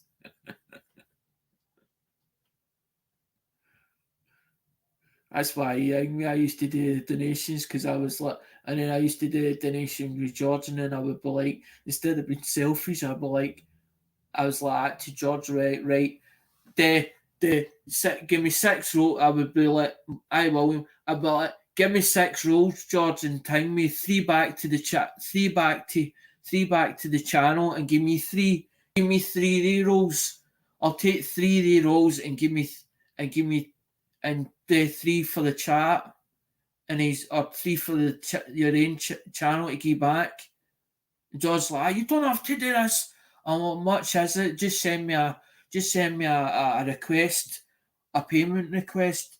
And then George get fed up as and keep at me asking for a payment request. And he's like, just and I was like, is yours the baby as in the show? And he's like, yeah, it's that one. I was like, okay. I was like, I've just sent 60 to you. And then he's like, and I'm trying to tell him in the chat, I've just sent you $60 or whatever it is. Because some people, when they search a role, they'll do, you don't get you don't get the whole role. They might do like you get six half decent coins out of the roll. So you'll only get 6 coins for $30 odd dollars. But that's because they can't give you a full roll. But there's no point in giving you a full roll if it's all the same coin that's in it, and there might be 2 that's got designs on them. So they'll give you the 6. So everybody does their own thing. But I was like, I can't ask for donations, and I can't ask for spots. And and then I was like, hold on a minute. I was like, sure. And people's like, you're losing, it's you that's losing out here because you're buying the coins, then you're telling me paying for the shipping. Why should you do it all yourself? Somebody's like that to me. Oh, what are you doing? You nuts? You actually nuts? You off your head? Why you know that your channel's not going to make any money, or it's not going to, as in you're going to have no money for coins or whatever, but you're not asking for coins for nothing, because I can't ask for nothing for nothing. If somebody wants to give me that, that's up to them. I don't enforce as in anybody to send me anything. If I want something and I see something that somebody's got and I like it, I'll say, much is that? Much is that? Because I'm always wary about when somebody gives me something, I'm like, what do you want me to do? And they're like, oh, no, I don't want you to do nothing. I'm like, but you want a favour at some point. So I owe you a favour. I don't want to owe you nothing. I'd rather buy it off of you and then I don't owe you nothing at all. People's like, I want to be able, I want to give you. I want to keep. I can't get that just. I can't get that just as somebody just giving you it for no reason. or want to give you it, but then they want to see you do well. They want to see you do well. They want to see you. They don't want to do it themselves. It's like Polly. Polly will buy a roll and then he'll say to Joe, put it as GW. And Durbin's like that. They do it after auction. What happens in Durbin's?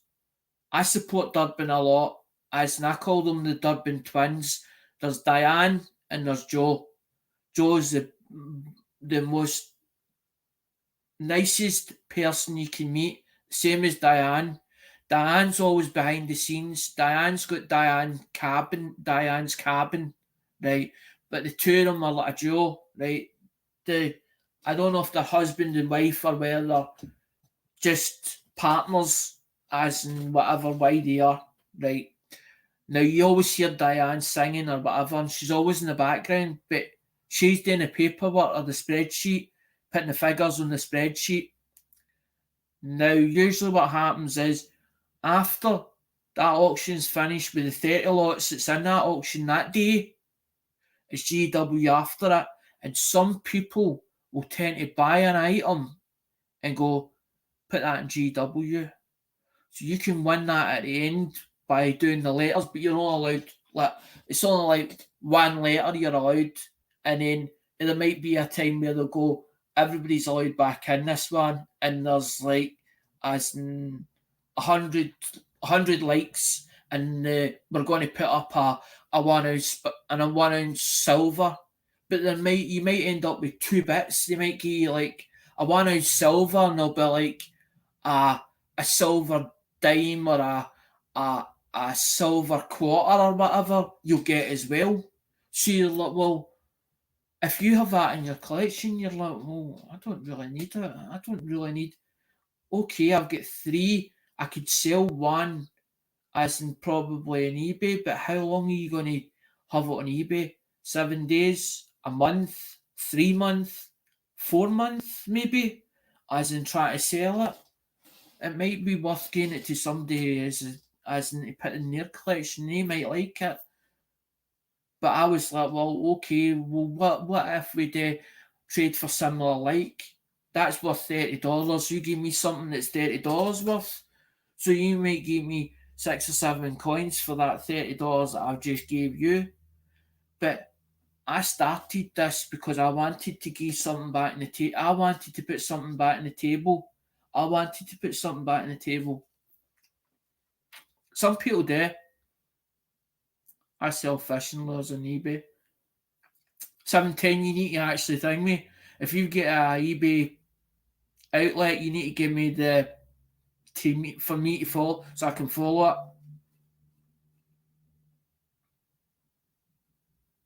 The reason why I did it, as in my sellers or whatever, I've got an eBay of my own. So what I usually do is I've got like Hoovies, I've got Marley T's, I've got somebody else's, I've got another guy who is for somewhere else in the coin community. So I've got it all linked. So I'm like, well, I'm following him and I'm following her, and she's following him and him's following her. So that basically it all comes round because it's all round in a. The only way I usually find them 710 is basically, see if like there's a blue link and you've got it like in, say for instance like a description, and what'll happen is when you click on that blue link, it'll take you direct to it. So as soon as you take it direct, it's like George's one's on his on his timeline. So what you do is you click it and it'll go straight to it. Because I was like that to Melissa, I was like, give me your link. I was like, you show me where your link is so I can find that link. So I can click that link. And once I click it, then it means then it takes me to my eBay. Then I sign in. And what I usually do is save seller. And it'll go in my save seller links. And it'll just stay there. Because the American ones are harder to find than what the British ones is. Because I'm British over here. But it's set out the same, but except it says their ones will say USR on them. It comes under USR. But what you do is either 710 send me the link in an email if you've not got it in your about section in your chat on your channel, and I'll go and I'll go and link it. Because that's the whole idea. Because somebody might see that and go, I'm into lures. See, the thing is, I can't resell, I don't think you can. I'm trying to think of how to do this. Because if I start selling back my eBay channel, I wonder if I could take an item of somebody else's and link it. I wonder if there's a way of doing it.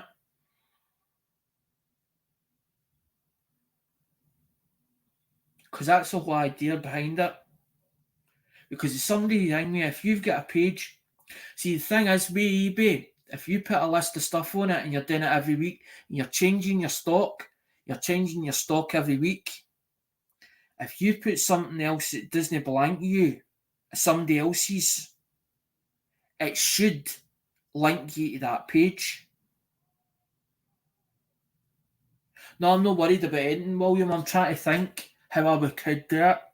See, my eBay's it's no fishing related, but then I'm thinking, this is the thing, what I'm trying to do, it's like my grandfather taught me, William, years ago, it's like you having a merry-go-round, and you deal with this person and that person deals with somebody else, and it links itself on, but you might buy, instead of you buying it direct off of him, he buys it directly off of that guy, then he comes to you with it, and then he sells it, so he's earning a bit out of it. But this is what it's all to do with. In business, it's a case of, like, you've got a contact for fishing lures, but instead of me doing it direct, I put a listing on Minds, but it's not me that's got that product. See, this is what it is when you do the drop ship. When you do the drop shipping, you don't actually stock a product. You're actually selling it for somebody else, but you're putting your markup on it. And I'm just trying to think, I'm not trying to put a markup on anything. I'm trying to make it so that we're all getting a piece of the cake, because this is the idea of the channel, behind the channel. I was going to take my idea was that I was going to take products off of people that had handmade pieces on their channel. I was going to buy it. They send it to me, and then I then promote it in a way that I have that product and be able to show it. Somebody else turn around and say, I like that. Well, I'm going to sell it to them, but I'm going to rebuy it off of such and such, because I've not made it. It's not me that's made it, that handmade product. And that was the whole idea behind the channel, was going to do it. But it didn't work out quite like that, because everybody's like, I don't make products. I don't hand make anything. I bought stuff Man-Made Mountains. I've not shown people some of the stuff. I've got piggies and all sorts. I'm going to keep certain bits of what certain people that I bought from, and I'm going to end up. You're adding middleman costs. Aye, but some people were like, well, I don't like to deal with a middleman because the middleman's too dear. I could rather buy it off directly. But if, for say, I was to sell that product on behalf of that person, but I don't have that product in stock, so then he then sends it to me, then I send it to the customer. It's all to do with drop shipping. It's like you doing affiliate work. It's like you doing an affiliation, and you get a percentage from Amazon.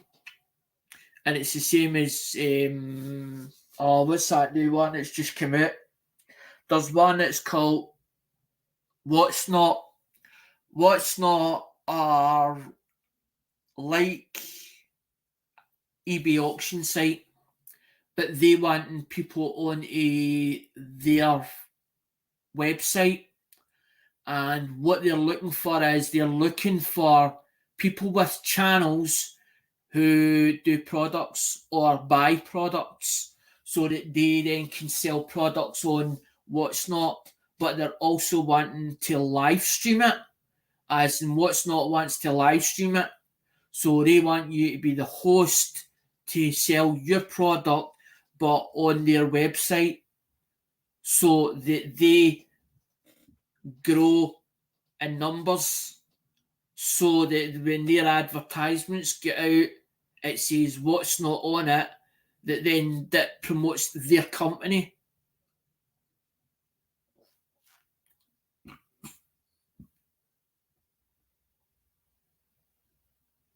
I've seen the affiliate links and thing with people do, but they get a percentage off it. It's like, say for instance, like the affiliation, they get like 2% or something like that. So every time that they drop the affiliate link and they go through that person, they also get a percentage off it. So they might get like £5 off an item when they next spend with Amazon, or a 10%, a £10 gift voucher, as in a £10 gift certificate from Amazon for doing the affiliation. It's sort of the way as in making the companies bigger, but you can do it without a big organisation behind you, as in like being a little. It's like being a company your own, right? And it's like, and we call it we call it in the UK, somebody that's an independent trader, a sole trader. He's trading under his own alias, right? But he's only a small company, and he's making products that he's selling on to bigger companies, or bigger companies are asking him to make that product, and they're giving him a wage at the end of the day, but they're then selling it on to somebody else, so they're making a bigger cut on it. But the whole idea of a smaller company growing bigger is to get himself out there. So the more people see your advertisement, the more people go, oh well, I know who I know who I'm going to deal with. So what I'm thinking is, can you do it with eBay? Can I take, instead of me, because if I put him, if I save him as a seller, it's not going to show up. It's only going to show up in my list. It's only going to show up in my list. It's like my subscriptions. If I leave them if I private them, it means that I only see them. Nobody else sees them. But if I make them public, they're out there for everybody to see them. But as you're a reseller on, or a seller on eBay, or you've got an eBay account, people don't see the sellers that you've saved. So they only go through when I say, for instance, I bought something off a 710 and I feedback them. That's the only time that people see that, because it might come as a item number against that. So people can go, well, I'm going to buy a lure off of him. But then I'm thinking, if I can sell a lure on behalf of him, if I can put it on a listing in my page, but I'm wanting a direct link to him. But if I can't get a direct link to him, it means then the customer then gives me the money, then I end up having to deal with 710. And that's how I was like, and Mum was like, what are you worried about? Because I was thinking in my own head how it would work. How it would work. That's what I was trying to think. How it would work on eBay. Because you're not allowed to what they call shell bidding. You're not allowed to do that. You're not supposed to be doing it shell bidding. So he tells me to put his price up on something.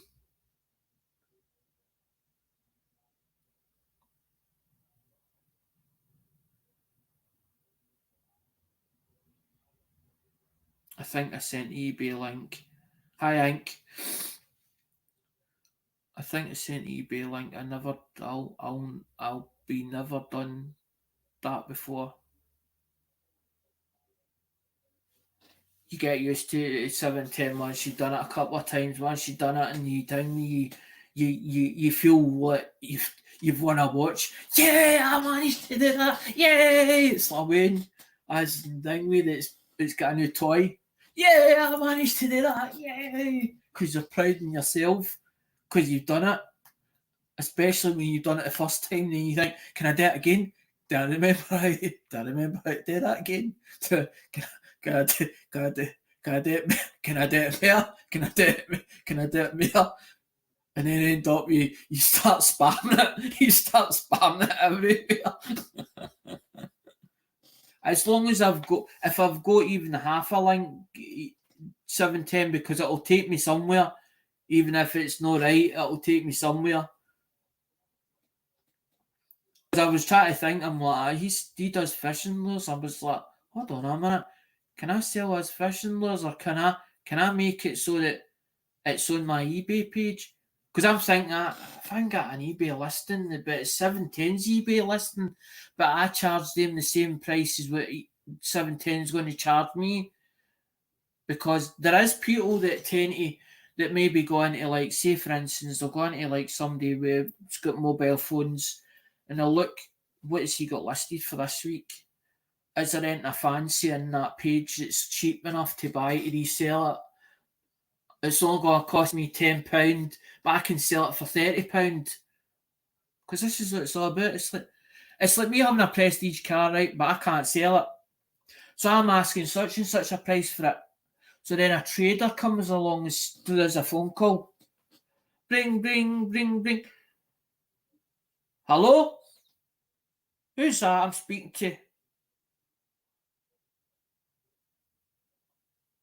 I'm looking for 1977 car. Mercedes. Yeah, you're interested? Oh, you coming to view it? When you coming to view it? And he's like, well, I'll give you a trader will go, I'll give you £2,000 for that car. But then he takes that car and takes it down to England or somewhere where it sells better. See, this is what my dad used to teach me, but it's know what you know, it's who you know.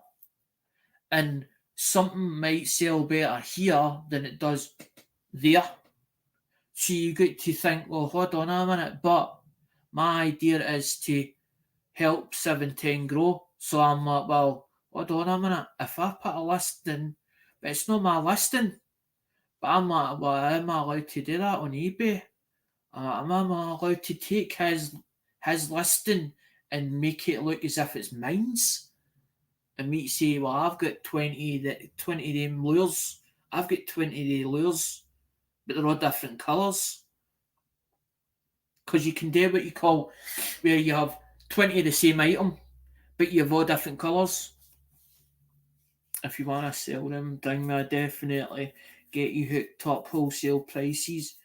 Plenty meeting the exactly 710. But I'm thinking there might be people that's looking for fishing lures, but they'll go into my page, as in mobile phones, and maybe they'll see that listing and go, hold on a minute, I'll click that listing, because that's exactly what you'd want to do. It's, you want to have people watching and then some people viewing it. So it means then you're getting it out there further. It's going on further afield. But you're not saying you're going to ship worldwide. But then you're thinking to yourself, well, how small is it to get in a post? Can I send it to that country? Is it allowed to go to that country? See, this is the thing with coins. We've got a thing that says precious metals and whatever else, but there's a grey area on it. So you're like, how do I get this through? Is there a way of doing this? Well, if the bigger companies are allowed to do it, why am I not allowed to do it? But they've got a different law to us. No, hold on a minute, but if there's a different law, why is there a different law for me doing it than them doing it? So if they can do it, why can't I do it? You like that. The sales have picked up. Some pro angler won a base tournament using their baits. See, there you go. There's something that happened. So there's another story to tell that you know of. So either you can put it out there or they put it out there. And it depends if the press get a hold of that and make it as in like a multimedia thing. As in, this lure was sold by such and such and where it came from and all the rest. But this is what it is. It's all a case of getting it out there, but then you've got laws that say, oh, you're not allowed to promote yourself, you're not allowed to do this, you're not allowed to do that. You're like, you're telling me that I'm not allowed to do that, but why am I not allowed to do it? And then you're like, but next minute somebody else is telling me something different, and you hold on a minute here. I've got to head out. That's a shame. You should have got a number, because you usually do numbers 1 to 12, but it's because I get fucking into a rant about different things. That's what people say. You go off tangent. You've got. It's because it's as if something will come up, a conversation will start, and then I get carried away with it because I get passionate about it. They did a TikTok video and it went viral. Oh, you should have said 710, because I've got TikTok. I've got TikTok. Send me the video on TikTok. I don't know if you've got me on, followed me on TikTok. If I can find you on TikTok, I'll share that video as well. They did a TikTok video and it went viral. I don't care how viral it is, that TikTok video. Oh my god. Oh my god. We've got Jeep and John in here. Hi Jeep. I haven't seen you for a long, long time, buddy. I knew somebody told me that he was still lurking. He was still lurking.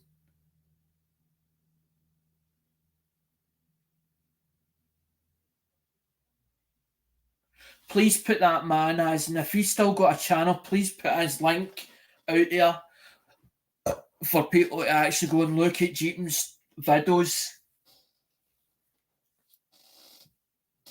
Because Jeepin's pally with John RMS, which is Ace Billion, that done the. Oh my god, where is it?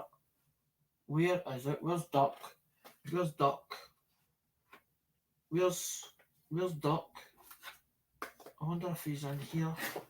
Is he in here? Where's Duck? I think here he's here. Duck. There's Duck.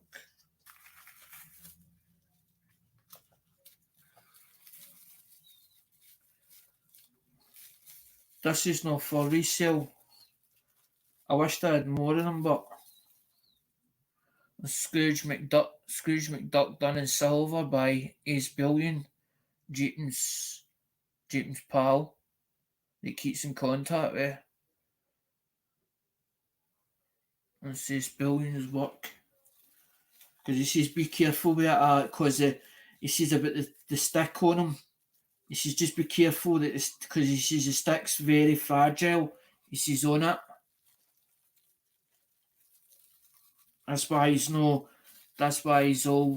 wrapped up so that the stick doesn't break.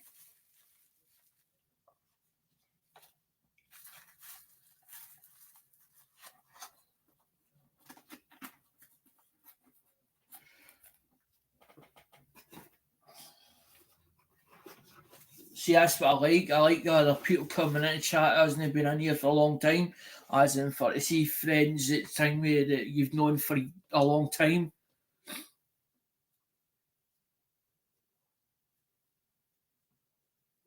William's asking about as in 710, what's your channel link?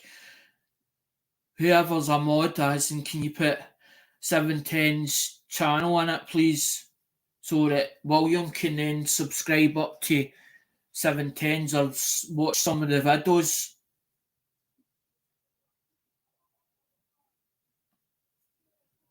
Because I don't know, I don't mind staying on a bit longer or whatever for people to click into different channels. Because that's what it's all about. It's not just about, that's what I'm saying, it's not just about me being the host, it's about yous actually ding me. I don't worry about it, part of York.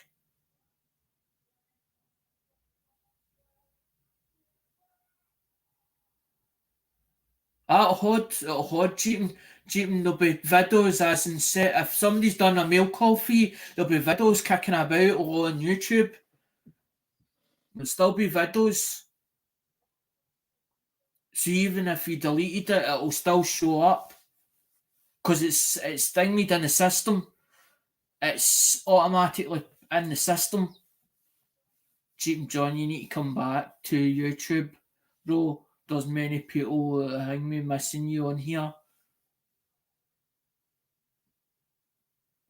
Jeepin needs to be in the right headspace for him to do videos or whatever.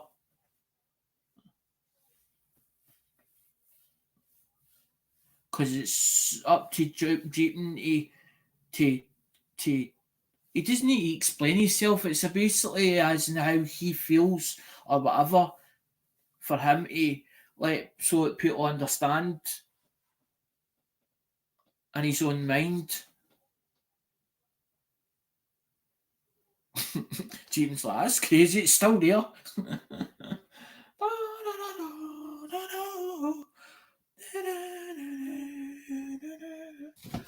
Right, guys, I need to go on with this. Where is it? Where's this box? Where the fuck is it?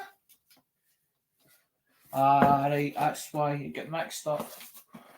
Get mixed up with other stuff and thrown on top of each other.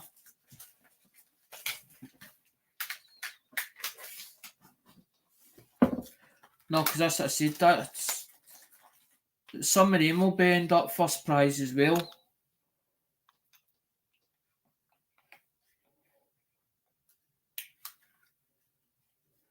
It depends what ones I've got as in that I don't need whatever year. Because that's 50. Some of them are 50 and some of them are 80%. You actually tell you whether they're 80% or 50%. Usually, because some of them have actually still got the certificate, and some of them you can actually check them up. There's some that's not in the original boxes as well.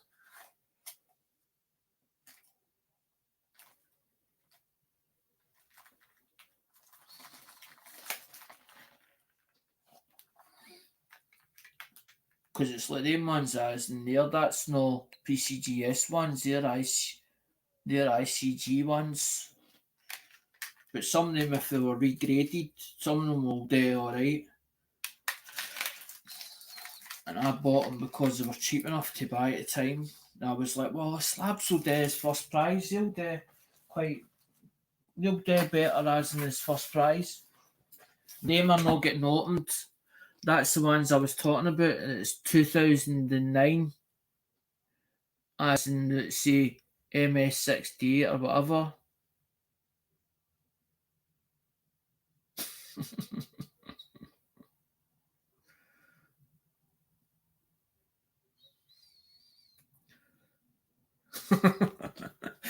Cheeky bugger. They're all first set. What I want to do is first, second, third prize. All I want to be able to do is cover the post. All I want to do is cover the shipping cost, and that's it. That's all I want to be able to do. Everybody's like, don't open them, don't. Everybody's like, as soon as everybody saw them, I was like, what is your advice on them? And everybody, don't open them, don't even touch them, don't open them, do not bust them whatsoever.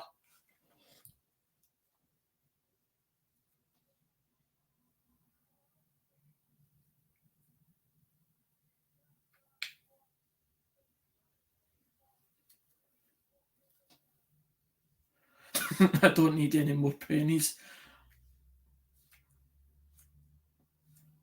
I can soon make stuff up to mix it up. I think this is what I was thinking. You see, I'm like, can I mix it up? Can I put pennies and thing with ass and bits and pieces and the old thing with ass and a nickel and that bit and this bit and that bit. I'm all out. I say I'm all out. I'm all set this out. Well, I've got Canadian pennies as well. Day one 710 or 2009. That's P&D, but I have got a set that was raw.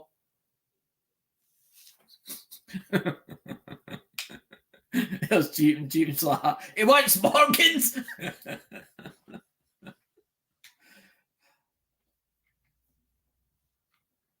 Pata, if you manage to get it in as tokens or metal art, it should be alright.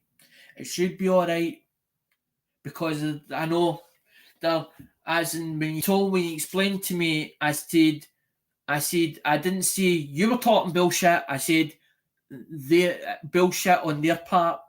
The bullshit on their part because they keep saying, "Oh, you're not allowed in that country. That's not allowed in this country. This is not allowed in that country." Oh, that's bullshit. Bullshit. You just put it under something else. Or it's a frame. Or it's as in this. Or it's that. What are you going to do if they check it? They're only going to confiscate it. Are you going to really be bothered about it? It's only a couple of pound worth. Fuck it. If they confiscate it, then you just don't do it. Just don't do it again. You've done it. That's the thing is. You've sent it. You've got a tracking number it. You've sent me the tracking number it. So it means then you sent it. It's good enough for me. You sent it. That's evidence. As I said, it's evidence. It proves you've done what you were going to do. I'm going to send you something. Did it there? There's a tracking number. It's costing me money, a bit more than what I want to pay for it, but I've got a tracking number. I proved evidence. I've done it. I did it. So you're going to turn around and tell me I didn't send it? So you're going to go about the community telling me, he didn't send me this? No, you gave him a tracking number. So you sent it. It went into the system. It got confiscated. Wasn't your fault. Know what I mean? Happens. Durban send me a box and sometimes I've had it opened. But you know what makes me wonder? Why have they opened it? What were they looking for in the first place? But there's no note. There's no note to tell me what they were looking for in the first place in the box. If they stole anything out of it, it doesn't look as if anything's missing out of it. So I can't turn around and say, well, it was something went missing because I didn't know what was there in the first place. But when I've got invoice sheets that tell me, because what happens is Durban's put invoice sheets in it, so it tells me everything that should be in that box.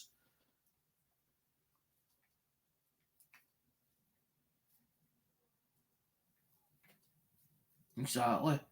But as I'm saying, Pat, it's all a case of proving what you're worth in the community, as in proving to somebody that you said what you did. You promised something to somebody and you did what you said you did. But then they come back and turn around and say, bullshit, you didn't do it. You didn't send it. But I've got a tracking number that proved it. So how can you say I didn't send it in the first place? I did send it. There's a tracking number. It must have went. Because all you can say is, because that's what I try and explain to people, once it goes out of your hands, you've got no control over it. You have no control over it. Once it goes into post office services hands, it's out of your hands. You cannot do nothing else. If they gloss it, because they're supposed to have it secured, it's supposed to be protected, it's supposed to be protected while it's in their hands, but as it goes through their system, it either comes off the conveyor belt or it goes in slips in somebody's pocket.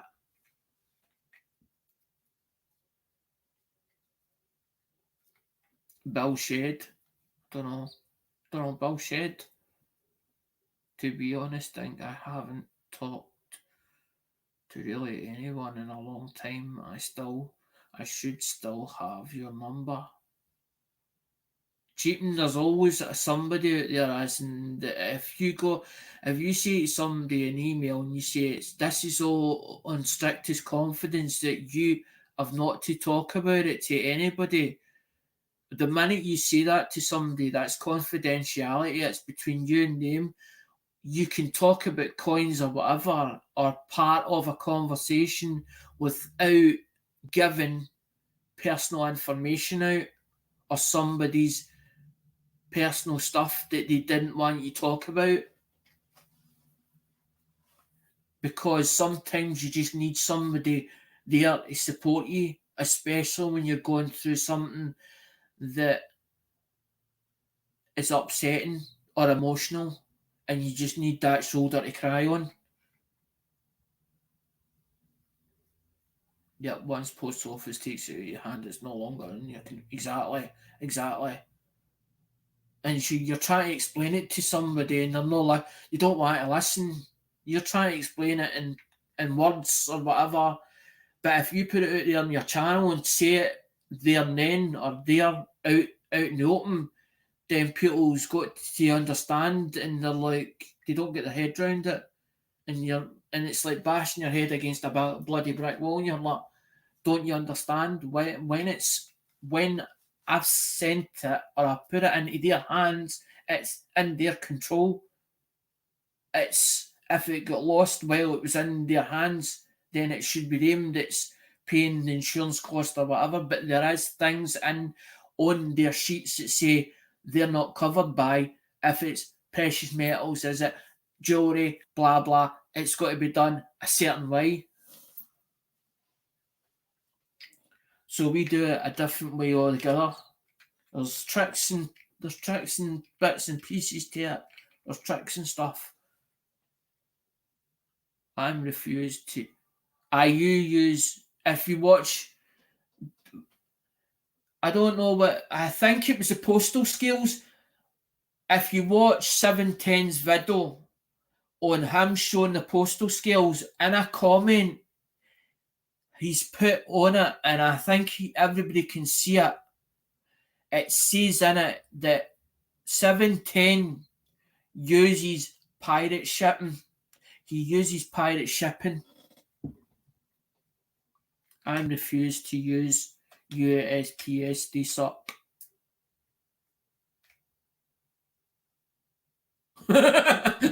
Well, you started to be clever. Did you send that gold? What gold? What gold?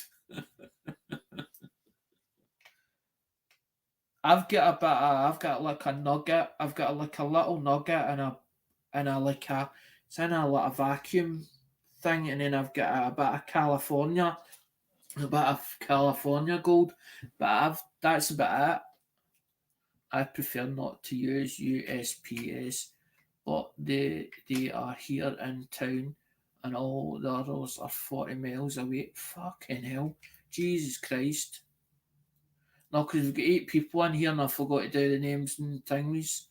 I do use pirate ship. I mail out 500 or so packages a year. It's a lot of packages.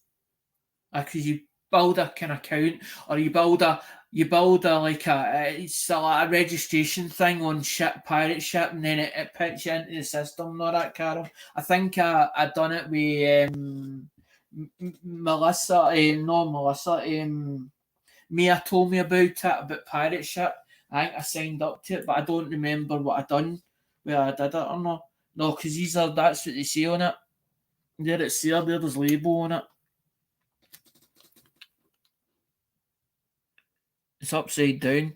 Professional Life 2D, and it says Annex MS65 or RD, or 65 RD or better, it says on it. And it's the same with that one. That's one's P and one's D. One's P and the other one's D.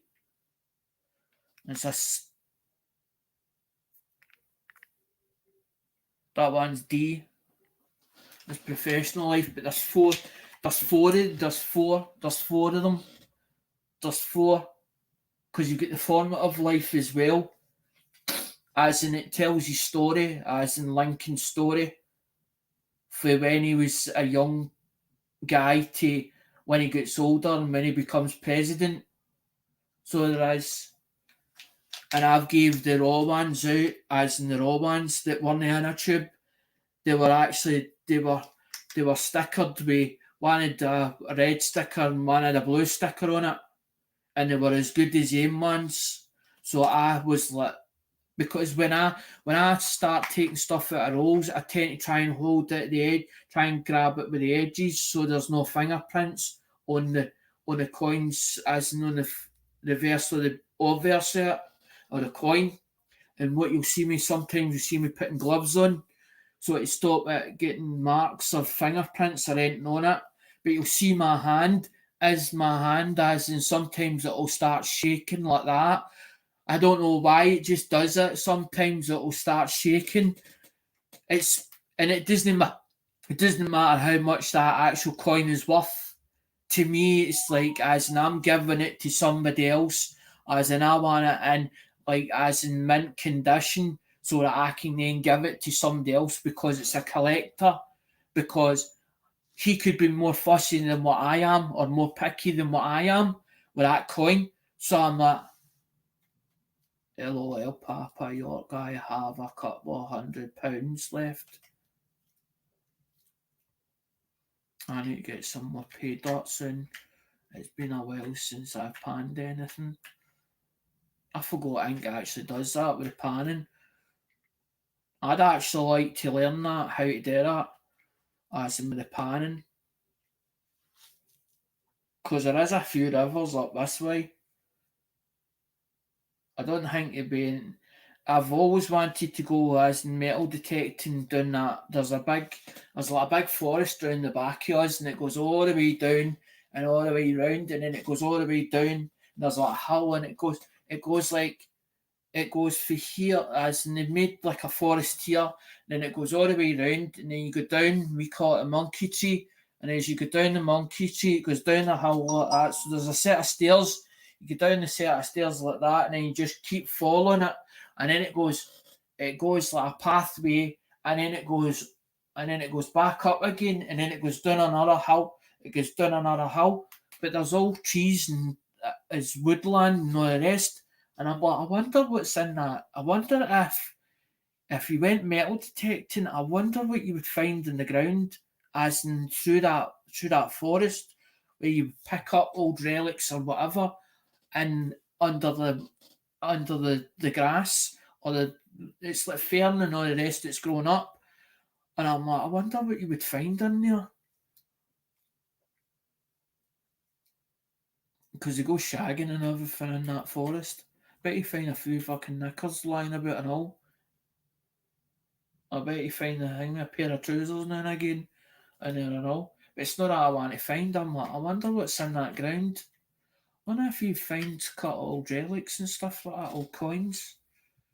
Maybe some bits of pottery, old pottery, some old china pottery, as in it's been smashed up. Do you watch Emily Riddell? She sells paid up, a little bit expensive, but she throws other stuff in there. Oh, she throws other stuff in there, and it's genuine Alaska gold. Oh, we have diamonds, steel, and mosquitoes. See, that's what I'm saying. You don't really realise how the value and stuff. It's like when you do there's like, oh, what's it called? It's like gemstones. The gemstones are whatever. I've been watching a program lately, and they're cutting up massive stones, and it's like gemstones or whatever, and then they're telling you how much it's actually worth, as in when they're doing it. Because I used to watch that. Oh, what was it called? Oh, what's that called? What's that show again? Fuck. The one with young boy in it. As in when they did it, show the gold, as in when they're digging it up. Can't remember what that programme was called. It's on Discovery Channel. Gold dirt or something it's called, or gold digging or something it's called. Right, well they've done one on the jade stone, on all the jade stones and all that carry on. And they're telling you like when they're mining it or something like that, and they're going, oh, it's worth $50,000 or whatever. But it's not a fact to that. It's if you were metal detecting and you pulled up a stone, would you actually know what it was? And especially if it's been laying the ground for so many centuries, because when it's in the dirt, it's like two stones and they rub at each other. Is they rubbing against each other? Or the ground's moving? The stones rubbing against each other and it fossilizes as it's deteriorating in the ground and it starts forming crystals. Yeah, I watched all these gold shows. Seagold, the one bearing Seagold, and the other one. I seen she get kicked off the show though. I know, but you're like that. You're thinking to yourself, is it just made up for the camera or is it actually real life? Because you're like, well, did they make the show and they made it look good for the show? Or did it actually, or was it properly done? I take metal detecting to the river with me. The more advantages as and I can get, the better. Aye, that's it. Gold Rush. That's what I try to think. Try to think of the name of the programme. Gold Rush. Aye, exactly. I know you have a good collection. You do. You do errors and varieties mainly.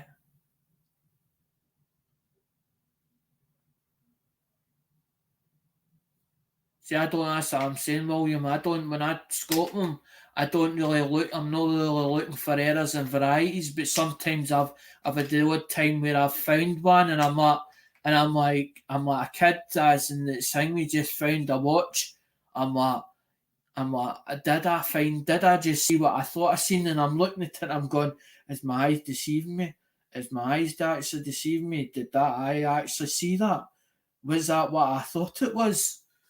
It was like at five in the cheek and I'm looking for it and I'm going, and then I started looking pictures and I went, it's fucking not right, that one.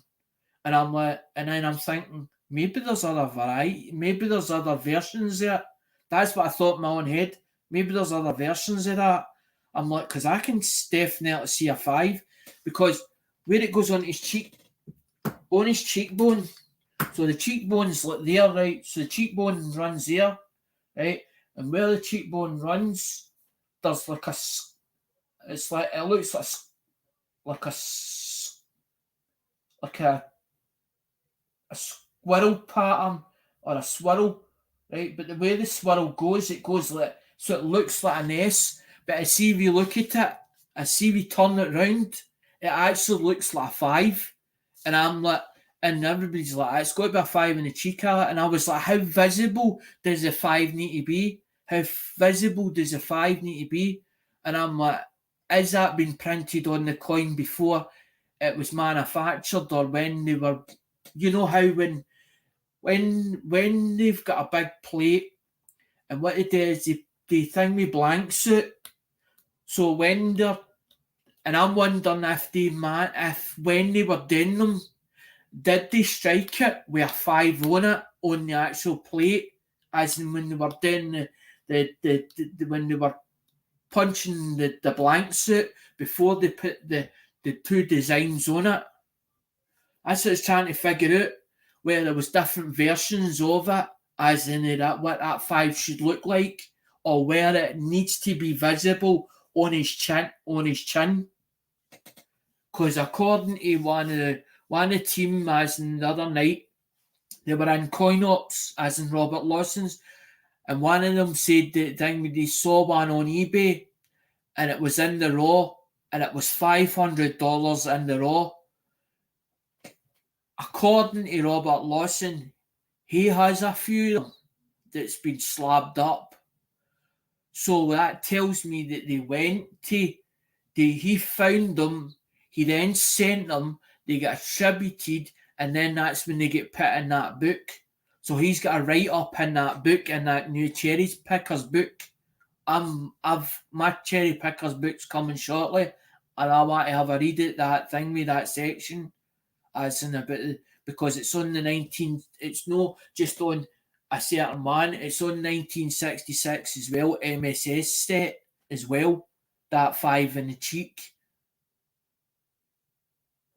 Because that's I was like that, and I was like, for £500. I was like, if I got $500 for that, that would set the channel up even more, as in especially as in to sell that coin on its own.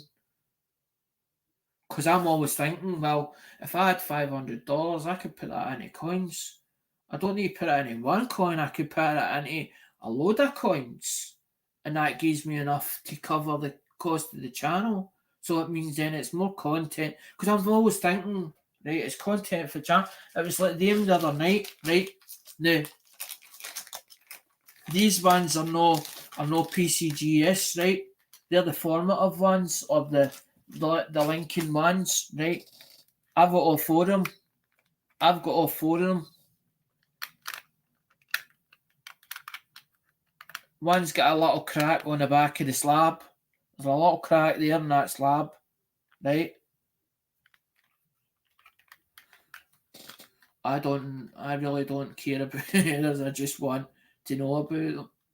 I don't ever sell anything.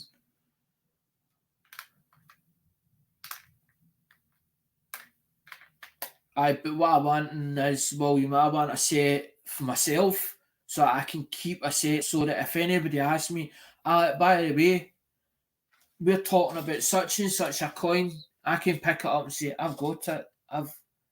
Who did you get it off of? To me, that's a talking point. Who did you get that off of? I got off for such and such. Because I can't always remember what I paid for stuff. I can tell you, well, I bought them off of such and such. I'm sure I got them off of Durban. I'm sure that's when I bought that full load of slabs. And I says to him, just keep going with these slabs. If you put a coin up, it's like I can't remember who it is. Who is that? I think who it is. It's not Silver Bill. It's the other guy. It's sometimes on Marlon T's show. There's one, I can't remember who it is, and he put up a coin and he went, if I get the next $40 or whatever, there's another coin coming up or whatever. So if I see somebody put something on the table, right, and say for instance you're auctioning it off, and they say, right, I want $5 for that, or it needs to do $8. So they've got it in their head that it needs to do $8. But see if somebody keeps putting a coin up and then puts another one up and puts another one. See if I've got the money, I just keep bidding. I keep bidding for it because I'm like, well, that's a fiver. There's another £7. There's another £8. There's another £10. Or that's worth, because I'm working it out what I think it's worth in my own head at the time. That's worth 5. That one's me. That's 10. That's 10. That's worth another $5 on tap. That's worth $4. That's worth 8. That's worth. I don't need to look in a book. I just go with what I think in my own heart, as in what my gut feeling.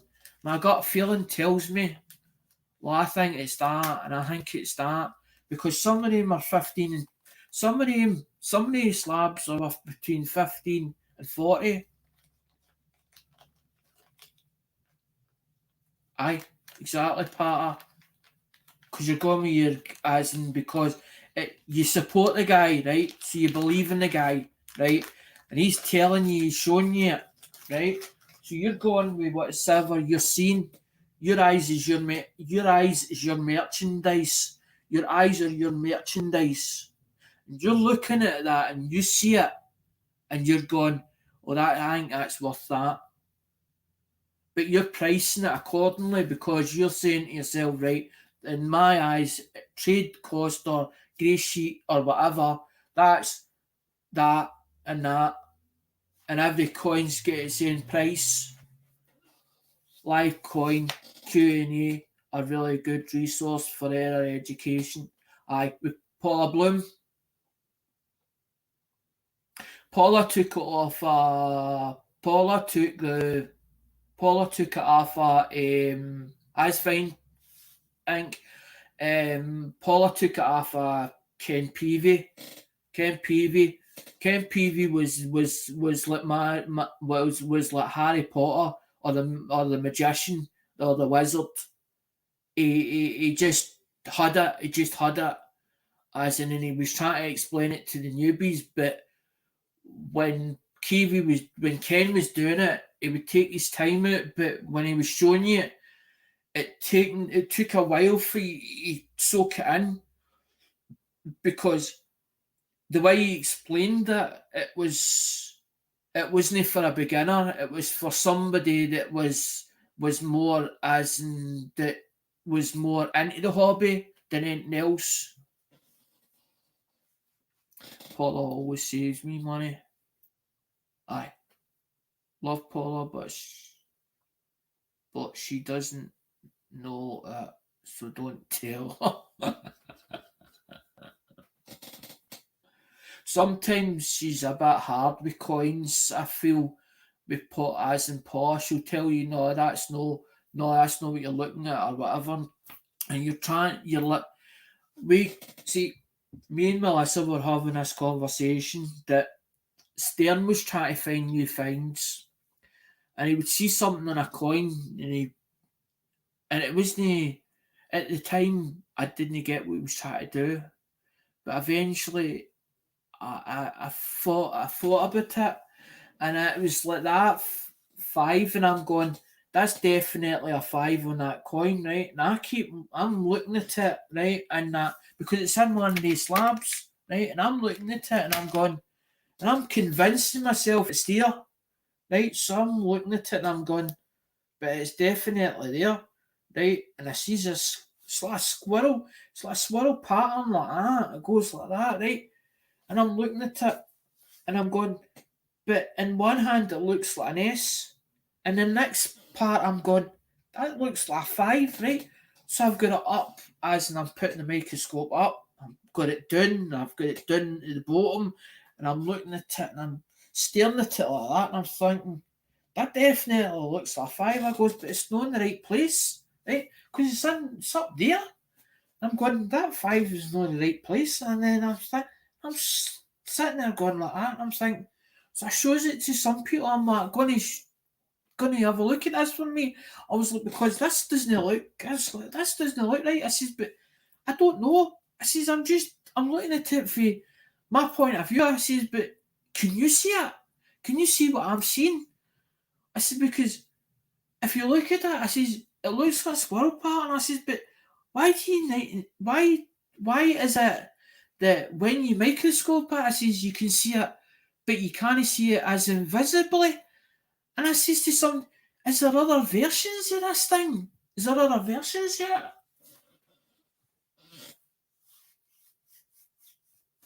She scares the bejesus out of me. I don't think I'll ever send a coin in for grading. They call her the, aye, definitely. They call her the Dream Crusher, aye. But she is just brutally honest and very abrupt, but she knows what she's talking about. Exactly, Pat. Aye. Yeah, please. Aye, you're definitely right. You're right. You're bang on. Yeah, please. Aye, definitely, Pat. Aye, you're right. You're right in that. Dream Crusher. As in, if you were ever to think, as in something, and you see it as something, she'd be the one to bring you down to reality. Oh, no, no, that's no, nah, nah, nah, nah, it's not what you're looking for. And you'd be like, well, I'm not doing any more, I'm not doing any more coins. I'm not looking at any more. I'm not looking at any more. But I tend to be like, no, just keep looking, just keep searching them religiously, keep searching, because whatever is in the coins, you'll find it. You will find it eventually, but it just takes time. Just takes time. You just got to keep going at it in the hope that you'll find one, you'll find something, you'll see something, you pick something up. Because it's like, you pick something up and you're like, oh my god, you're like, isn't it that? Is it? Is it? And you're like, and you see it in your hand, and you're looking at it, and you go, no, it can't. No, no, it definitely not. It can't be. No, you're like, no, no, it's no, no, it's not. And you know, you can feel it in your own heart. It's like a gut instinct you get, and you're like, you know, and you're like, That is what I think it is. And you're like, oh my god, and you get it in your hand, oh my god. You're frightened to lose it because you're holding it like that. You've got your fingers like that, grabbing it, and you're like, no want to let it go because you're like, straight away. The only reason I buy slabs, William, is because yeah, that it would cost me money to get slabs sent away, but there's slabs that I want to keep, but there's slabs that I don't want to keep. And I'm like, well, I can use them for first, second, third because I had in my head, I want to make this game really, really good. I want to make this game really good. I want to make it so that people want to play it, and they want to get it, or they want to as in get the thing from me. But then I was like, I don't want to make them feel that they have to as in spend money for the game, because I was like, well, why would I? It's like me going to as in like the races or whatever, right? And say for instance, I played the races for months and end and I didn't win anything. I'd be disheartened. Because I'd be like, well, I could have spent that at the auction and got this, that, and the other bits and blah blah and that bit and that bit and this bit. And that's how I was like, no. I was like, no. But then I was like, well, hold on a minute here. That's how I was like, well, if anybody wants to, this is why I come up with this, the shipping pot fund. That's why I call it the shipping pot fund, because that is exactly what it's for. The shipping pot fund is basically to take the pressure, that bit of pressure off of my shoulders, so that I can then send it to people or send the stuff to people that they've won. Because once they've won something, I don't put it back into.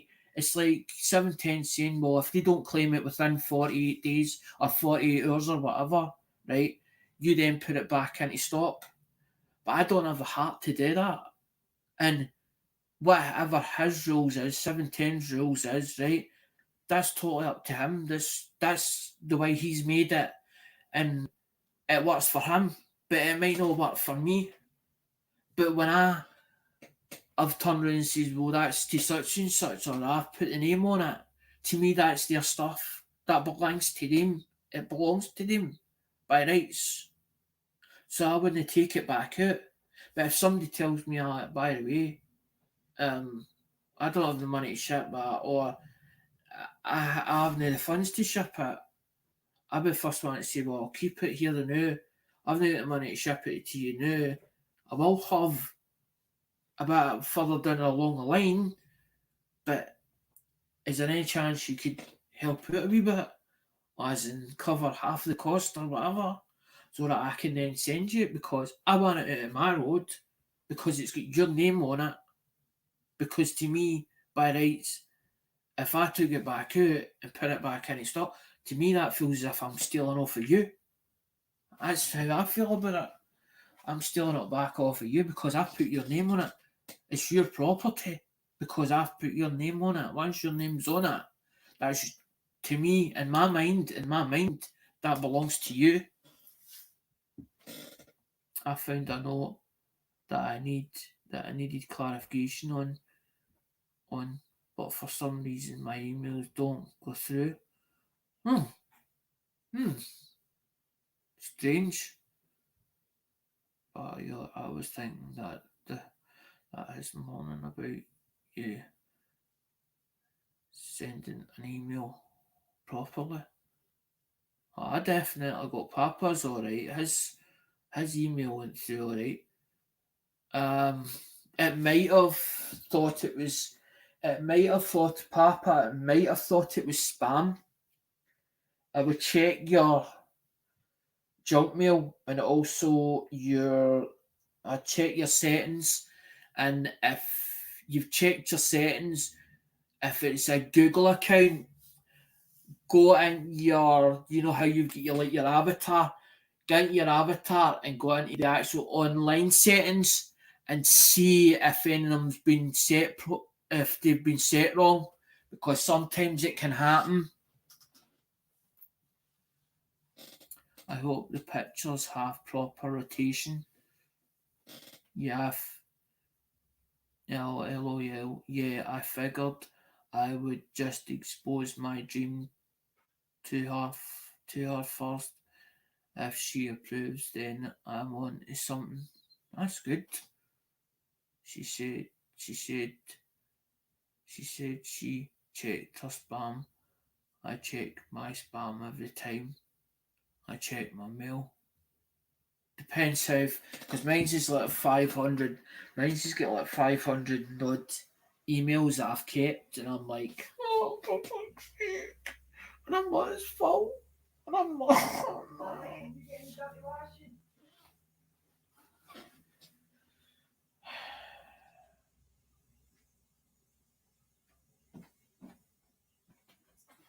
I think I took it the other day. I think it was on the chair. I'm sure it was on the chair because I'm sure that I had a t-shirt. I had a t-shirt and that and whatever else. Did you make that cappuccino? No, I just wondered if you'd made it or not.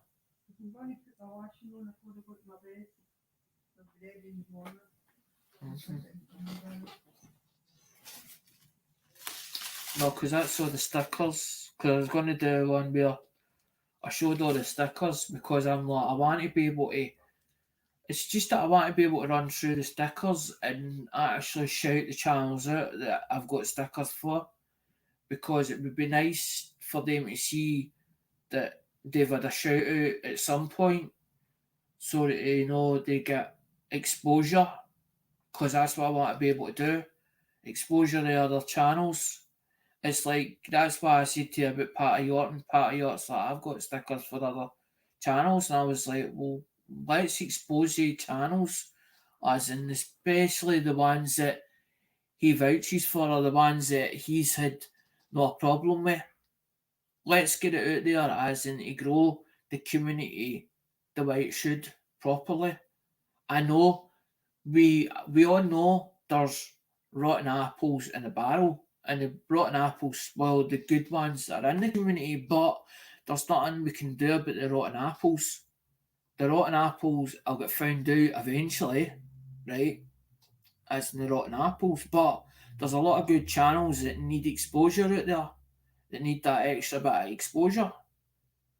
And if we can put them in the light, a positive light, even better, as in a thing to help them, because that'd be even better, as in like them seeing like a UK channel shouting them out, as in and them think, well, I might get UK exposure here.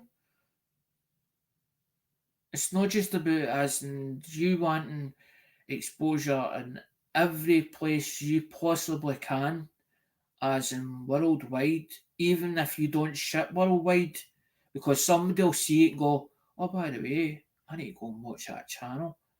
What's this chat? Because the first thing your reaction does is you get curious about a channel. What does it do? What does it do?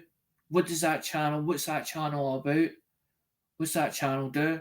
But at the minute it's end up drama or whatever, you go fucking switch it off. I don't want to be. As in, you just see things, oh, I feel sorry for myself all the time. And you go, switch off that. Don't want to watch that. Fucking fed up watching that. All it is sing me as in him feeling sorry for himself. What's the point of watching that? Because they want to make you emotional. So it draws you in. So it captures you. Hoping that one of these days you just give him a £1. Do you know what I mean? As donation. But there's other ones that wouldn't ask you for a brown halfpenny, and you're like, I would give them a £1. Do you know what I mean? As in, I can see that channel doing well. As in, it needs a wee bit of extra help. It needs a wee bit of extra help. Do you know what I mean? And there's people that would be like, right? It's like a charity bucket, and somebody standing there, and you see it, and you believe in that charity, as in, but it's run properly, or it's explained properly.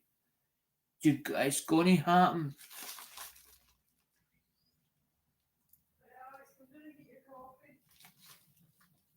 Well, put it this way, William, if you have no videos, how can I watch anything if you not got any videos?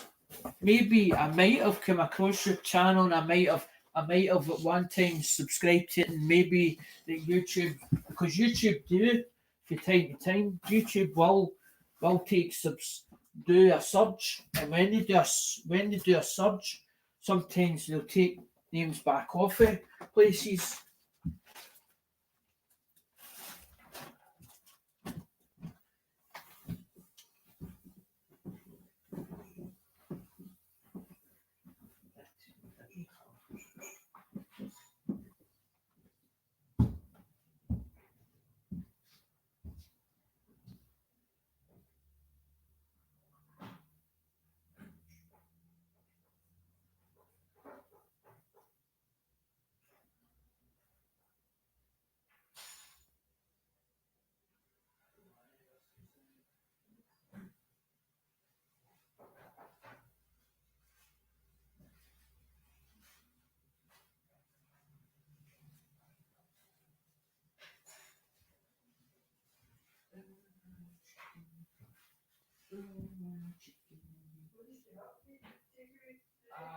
Skyscraper. It's two burgers. It's like a cheese sauce. It's a cheese sauce, or it melts down it into cheese, a cheese sauce, and then some doner, and then they put some doner meat. But you also get me. You also get them stupid French. It's like French fries, Right, but they're actually when they're actually still warm. When they're still warm, they're all right. They're actually they're actually not bad. They don't. They're quite tasty. The ones that they buy. I don't know where they get them from, but maybe it's the sweet potato. I don't know, Mum. I haven't a clue. Rather than just ordinary potato, it might be sweet potato. Could be. I don't know.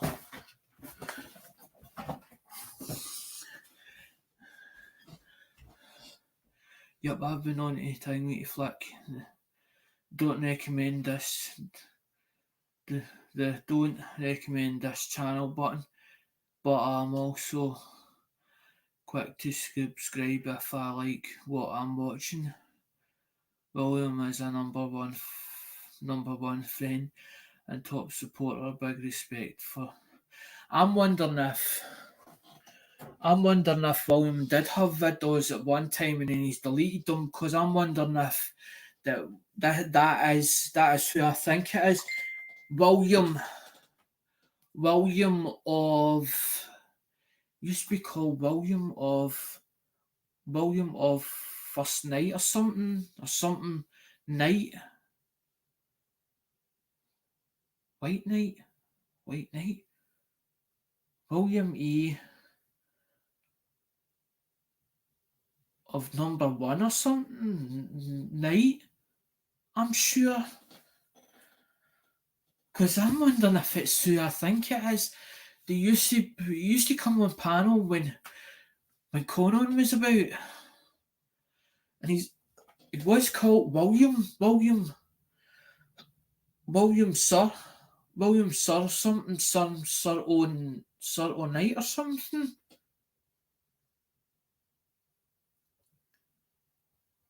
What's funny is I watch more YouTube and of course I'm the same. You should try a shout out for Sitches. See, the thing is, Papa, I does doing it for that St Jude, but what about our what about one of our hospitals over here in the UK? We've got one that's called York Hill for the thing, me York Hill, and that's for the kids, as in York Hill Hospital. But if that's St Jude's over there, right, and it's for the children, right, the money stays over there. It should be attached to a hospital over here as well. That's what's annoying me. They're okay. Uh, it's a good. Don't get me wrong. It's a good charity. She's doing it for, right. but it's for over there, no here as well. And that's what's upsetting.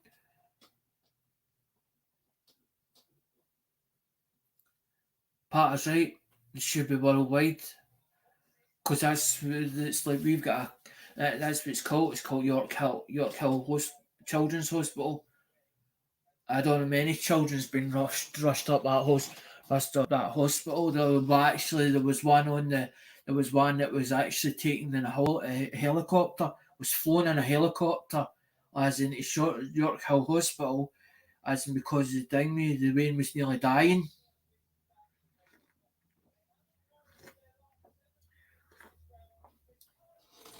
Because a child in an adult's eyes, a child should never die before an adult. And the first thing of all, if a child dies on an adult will blame himself or blame himself, her or he or she will blame herself that it was her that it was her fault, her or his fault that caused it, and they never ever get over it. They never ever get over it. And sometimes a child will have an illness that is unpreventable, and for no matter what reason, that way I'll end up as in with a heavy illness that they can't cure, but they'll try every possible way and means to to to make that child survive until they turn and say we can't do no more for it, as in we need to turn the tubes off because they'll only go to a certain degree, as in say right we can't, there's nothing we can do. It's not gonna come alive. Exactly, part of a parent should not outlive their children. Exactly. Aye. But as I'm saying, the parent will blame themselves, even if it's an illness that they could do nothing for. There was no cure for it. The parent would still blame themselves that it didn't matter how much that doctor turned around and said that child needs to be taken off the tubes. They would still want that child to come alive, and they would blame themselves to their dying day. It was my fault. It was my fault. Could have done something to hang me to prevent it, and they'll keep blaming themselves. And they'll give themselves the hardest time that they ever did possible.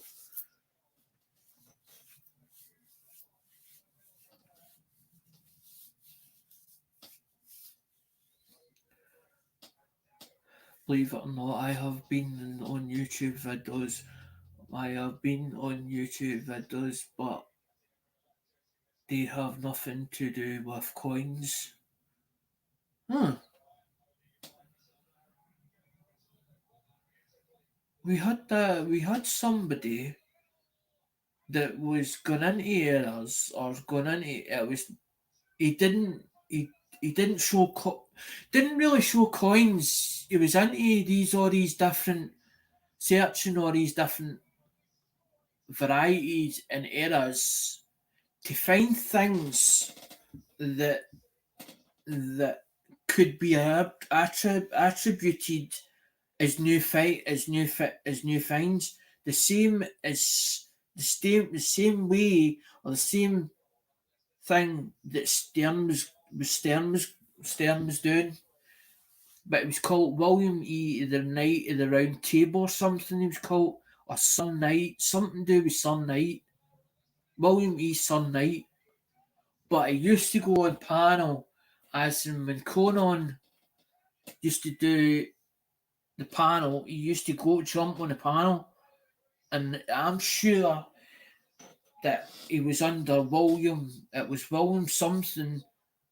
I don't know if it was an E, but it was some Knight or something in that caliber. As in the channel was named. That was what the channel was named back then.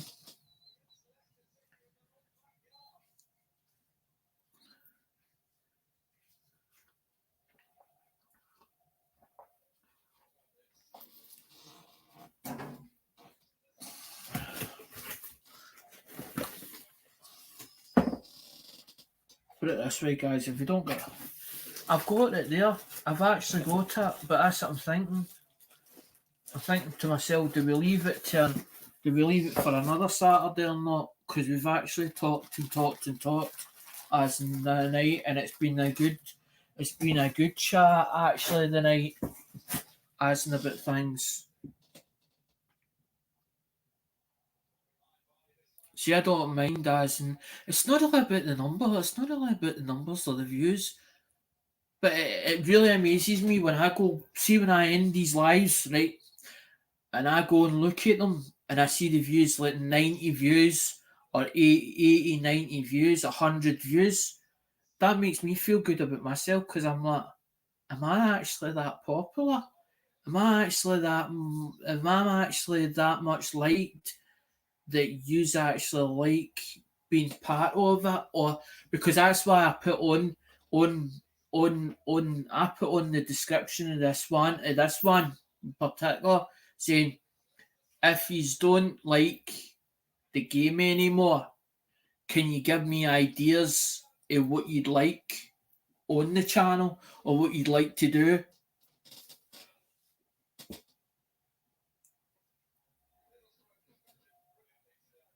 If you're a paramedic, you probably have watched the NREMT paramedic skills exams.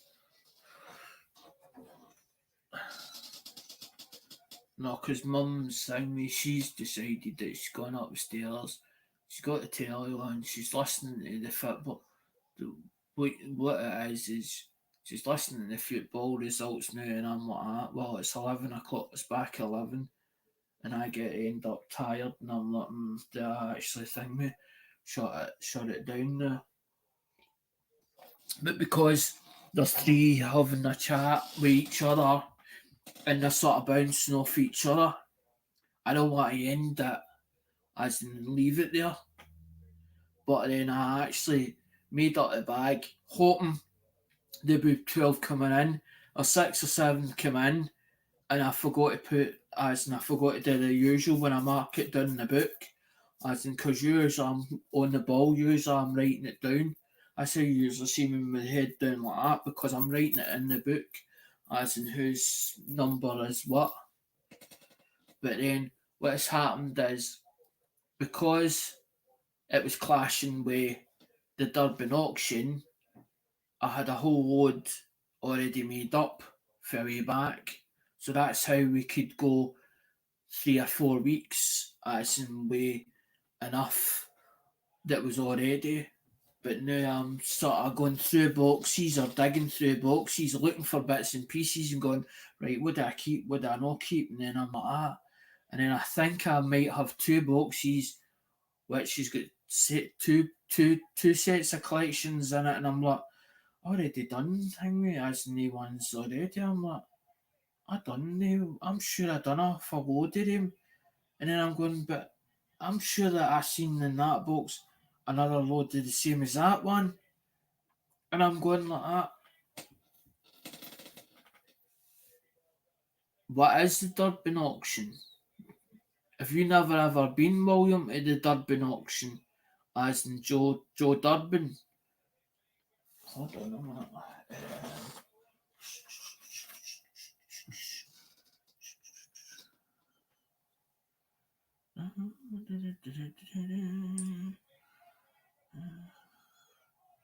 Hold on, I'll pull it up in a minute.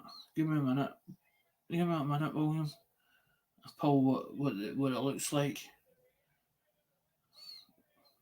Because you're asking me something, dang me. I didn't know you'd never been to it. I never knew that you'd never been to it. I didn't know that.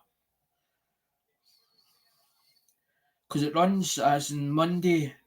They run it Monday, a Wednesday, and a Friday. So it's run three times a week. It's run 3 times a week.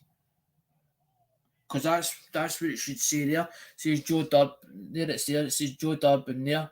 There's one a Bibby, as in the German Shepherd or the Alsatian that you've just got. But that's what it should look like. That's their template. That one there, that template. See that template there? That's the new template they've just did for the thumbnail, but that was their old thumbnail there, the Durban. USA, they're USA based, but they shipped to what happened is when I became part of the team, or part of the crew, as in that they ended up they shipped worldwide. So what they done was is they've done a thing where you pay like a $5 fee, registration fee, but it gets taken off the first purchase, as in when you buy from them if you're outside of USA.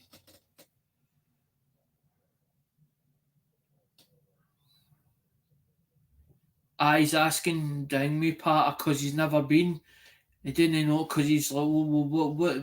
He was asking the question, as in what does Durban do, or what is the Durban auction?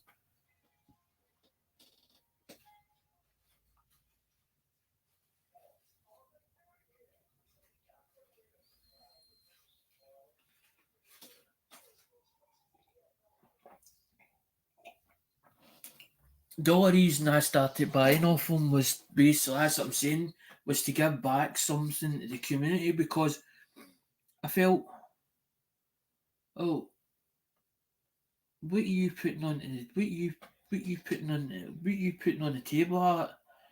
So are you giving them any information? Are you doing anything for them? So I was like, you've got to, you're getting something and you're not giving anything in return. So what is why are you even part of this community for? As in, know what I mean?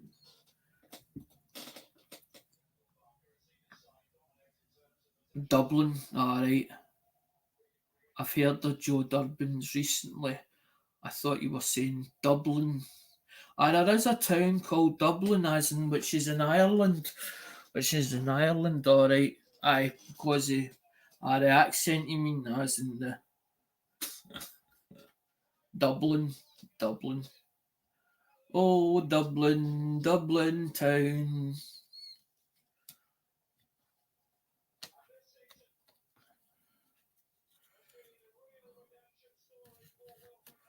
Alright, you heard it definitely. I know, because of the accent. Or sometimes when I pronounce things, it doesn't sound quite right.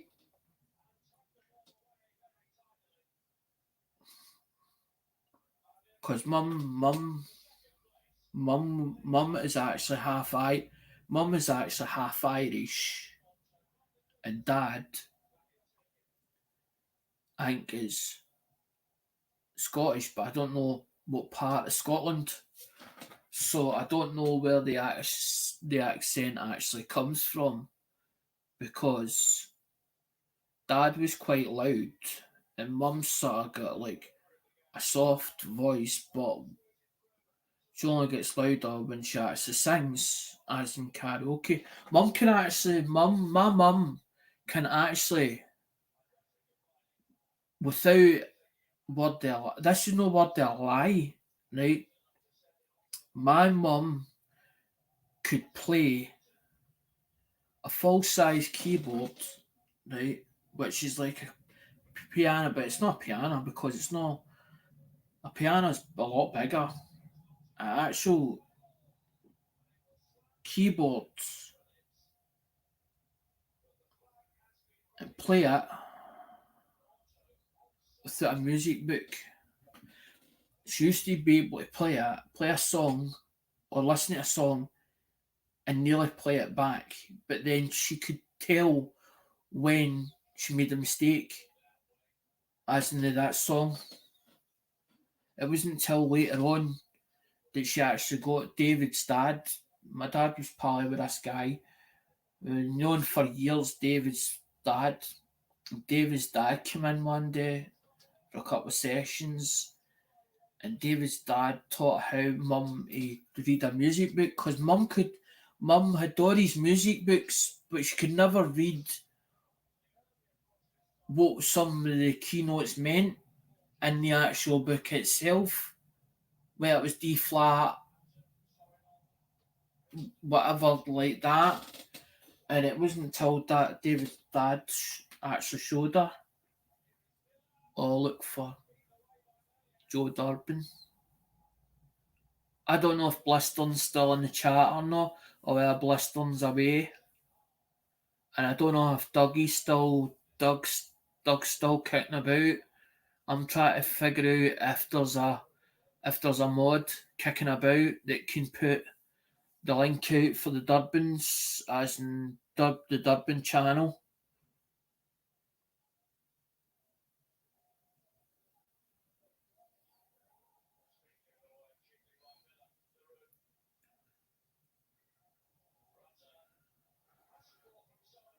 I don't want you feeling like as in you're only here to, do you know what I mean, to just to be used and abused, blustering, do you know what I mean? But William's asking about, can you put the, can you put the one out for the Durbin auction or the Durbin channel, Joe Durbin's, the Durbin auction channel, so that William can hit it up.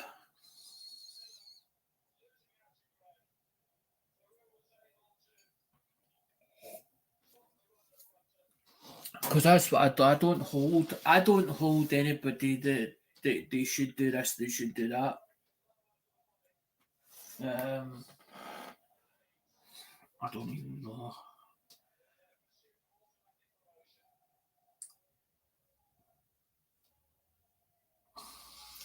That should be Western. It should look like that. That's who it should look like. It'll either have that on the thumbnail because that's a new one.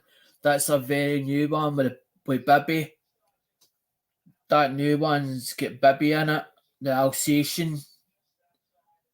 I can't remember what they called that or whatever. It's not a German Shepherd. It's an Alaskan. It's an Alaskan man. So it is because of the old. Because the other one is in that. The other one is the mint truck, as in the thumbnail that they used to use. They've changed the thumbnail quite a few times. Because if you put Joe Durbin auction into the search engine,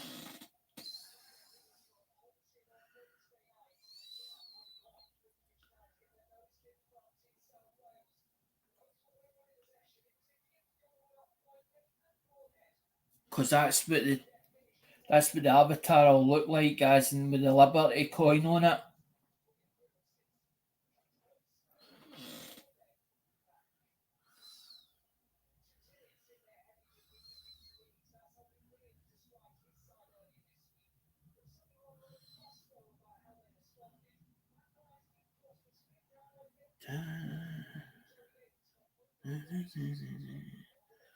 The trees are brown and the sky is grey and the sky is grey.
William's right. Everything tastes better when hungry.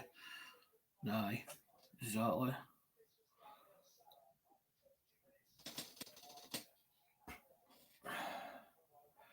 So that's the worst. I always lose things. Or I tend to put something down and then I end up I lose it and I'm like, where the hell is it? Where did I have it last? And then I start looking about for it and I'm like, where did I last have it? There's the ones that do that. And I think that's the ones that do, because that's the one with the three or whatever. And then I've just lost the other one. I can't find it. It'll turn up when I'm not looking for it as usual. That's what usually happens. Oh, there it's there. There it's there. I'm trying to charge. I'm trying to charge my phone and earbuds so my girlfriend doesn't hear.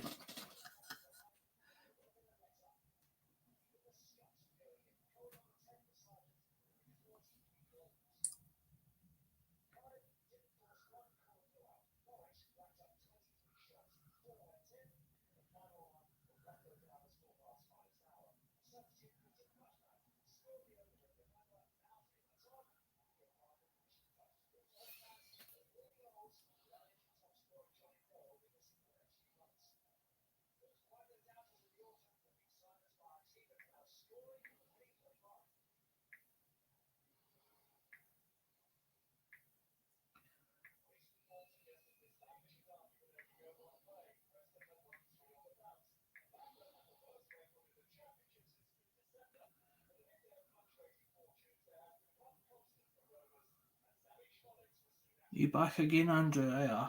No, we didn't do the thing. We didn't do it. We didn't do the wheel of night.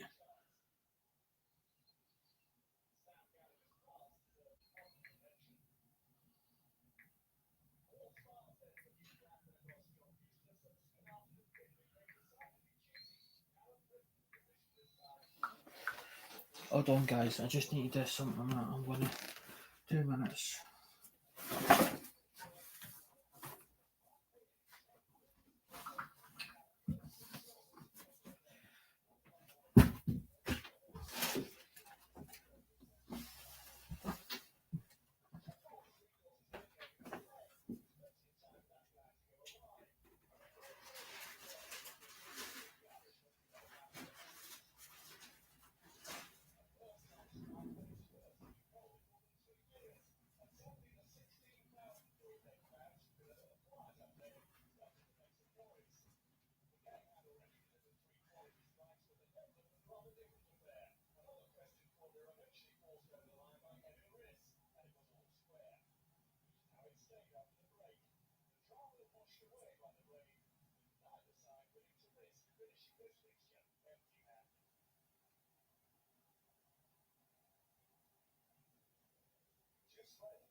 I don't know what it was about this. And he's a magician, alright, because it disappeared. No, somebody was asking something, asking telling me a messenger. I had to go and do something because some people when they do the declaration, they'll ask what's to be put on the declaration, and some people that haven't done it before, they tend to try and work out what's got to be put on it. That's what was getting done through through face through messenger.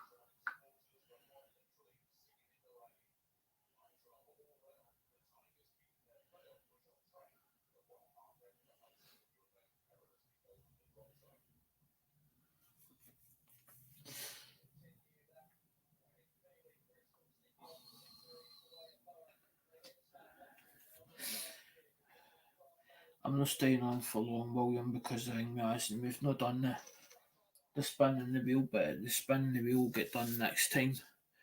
At least at the end of the day, as and people know, because the whole idea was to try and keep when when I start speaking about something, I'm trying to be honest as possible with the supporters.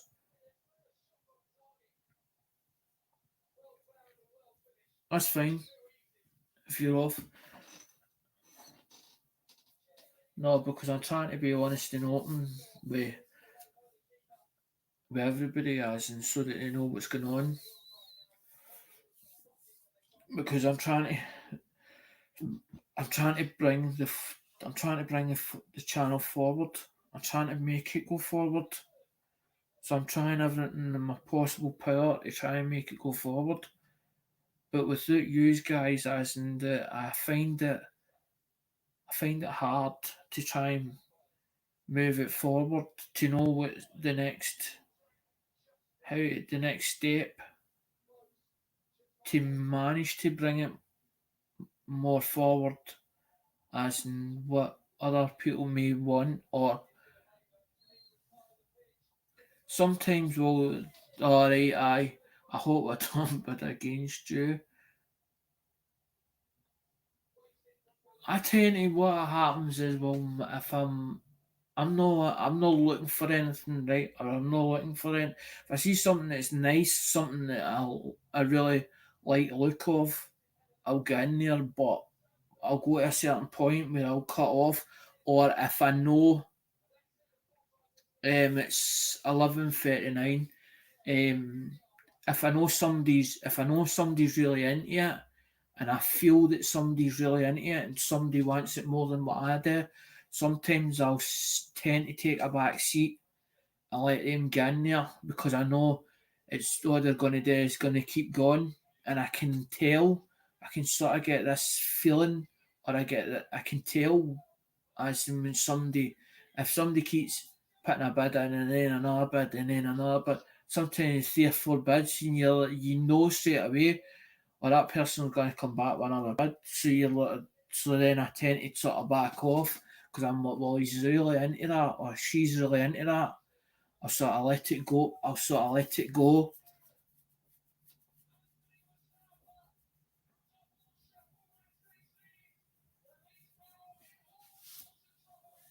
Depends on somebody's in. It depends on what somebody's after, or what somebody's actually trying to get. Because at the end of the day, somebody's trying to finish their collection, or something that they may not have that they know. Well, I usually would pay a fortune for that elsewhere. I seen it there. It's in a bid. It's at the right money. I like the condition of that. I like the condition. I like the condition. I like the condition of that. Sometimes you got to sort of stand your ground and say, no, you're not getting it. I want it. I want it more than what you do.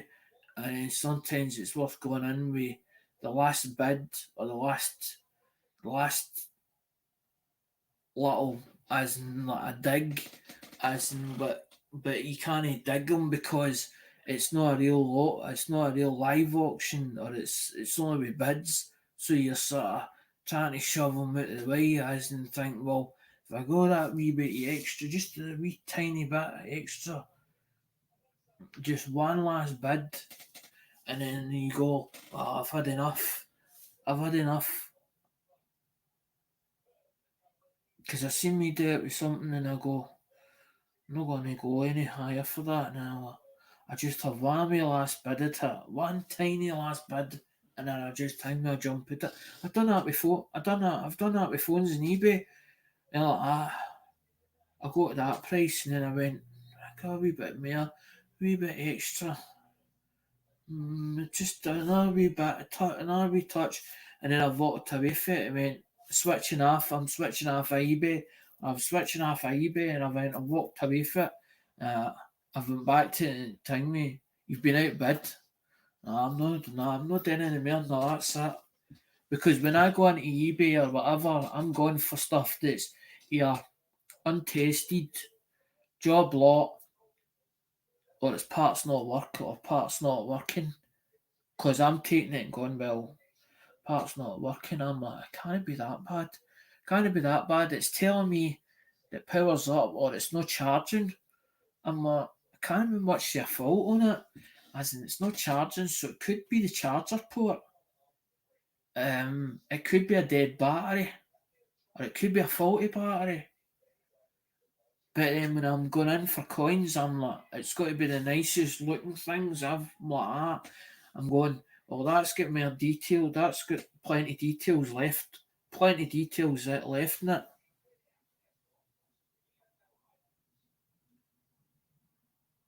I wanted them and I gave up. I think thing with that one, that 1878 one, the dark looking one. The dark looking one. I did like it, but then when I seen Robert when I seen Robert Pinto into it, and it jumped to fifth, it jumped to 50. I knew there was no way. I knew there was no way owning that. I knew for a fact there was no way owning that. That's how I was like that. I went, nah. I went, I'm not bidding against them because I went, it's going to go heavy. I was like, that's going to go heavy. Was like, that's going to go heavy. It's going to be too much for me. I went, no, I'm out it. I went, that's it. Robert's one of these type of people that sometimes he'll let me win it from time to time, and then there's other times where he'll jump in quite heavy. Do you know what I mean? And you know straight away it's just going to run away with it. It's going to run away with itself. So sometimes you just better letting him go for it, cause he's like he'll no get up with it. It's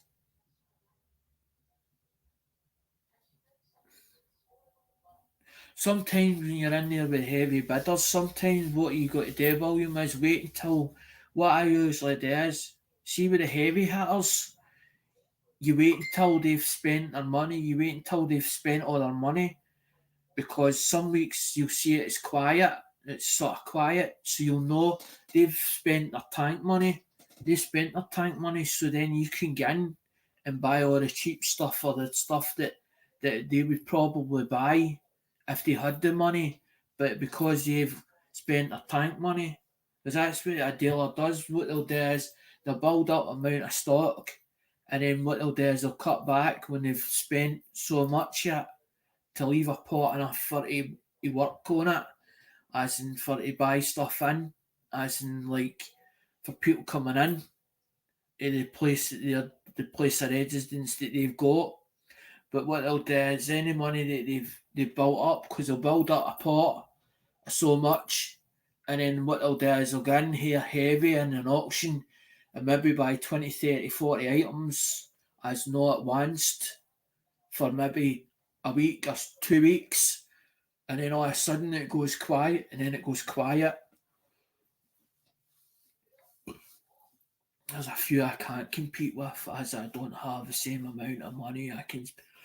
I don't like, well, yeah, once you get over 400, I let it go.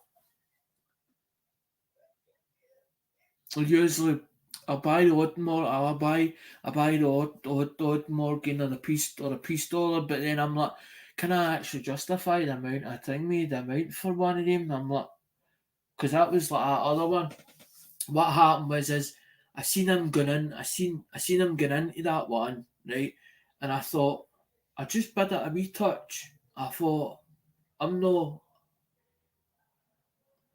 I'm no there to fuck people up, right? But if I see something that I like and I think that they know more about it, usually, usually I'll go in there with a couple of bids and think, well, it's not a case of I want them to pay a bit more for it. I'm like, that's worth a wee bit more that as in thing in the auction. That's worth a wee bit more than that what it's sitting at. And I went in there and I went, I just get a hat, and then I thought, I'll get another wee hat. And I goes, he'll come back, and I this in the back of my head, I'm like, he's going to come back into that again. He's going to come back into that again. I'm not going to own it. I'm definitely not going to own it. I was like that, but when it fell to me, and I'm like, £56, and I'm like, can I justify as in paying that for that coin? And I'm like, because I don't even know how much it's worth in the book, right? And I've not even looked at the book, not even brought out a book and went, right, I'm going to look through it quickly and go, right, that's worth that, it should be at that. I just went like that in my head. I went, is it worth that? I went, but it's a nice coin that. I went, it's a nice looking one that. And I thought, well, I want it. I'm like, and then I sat there for a couple of seconds and I thought, no, I thought I'm going to go into that one just briefly. And I thought to myself, he's going to come back into that one again. I'm not going to own that because I was like, next, if he does the next one bid in that, I'm jumping it. I'm going to jump out. I'm going to jump out of that.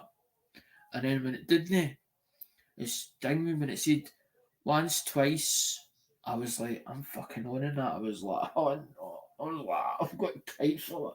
I was like, I'm going to pay. I was like, I'm going to pay for that, man.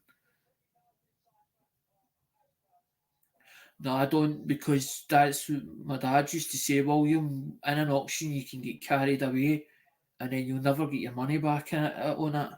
You overpay for it. It's like as if you get auction fever and you just keep going and keep going and keep going and keep going and keep going. And it's as if you get this adrenaline rush. It's like a buzz.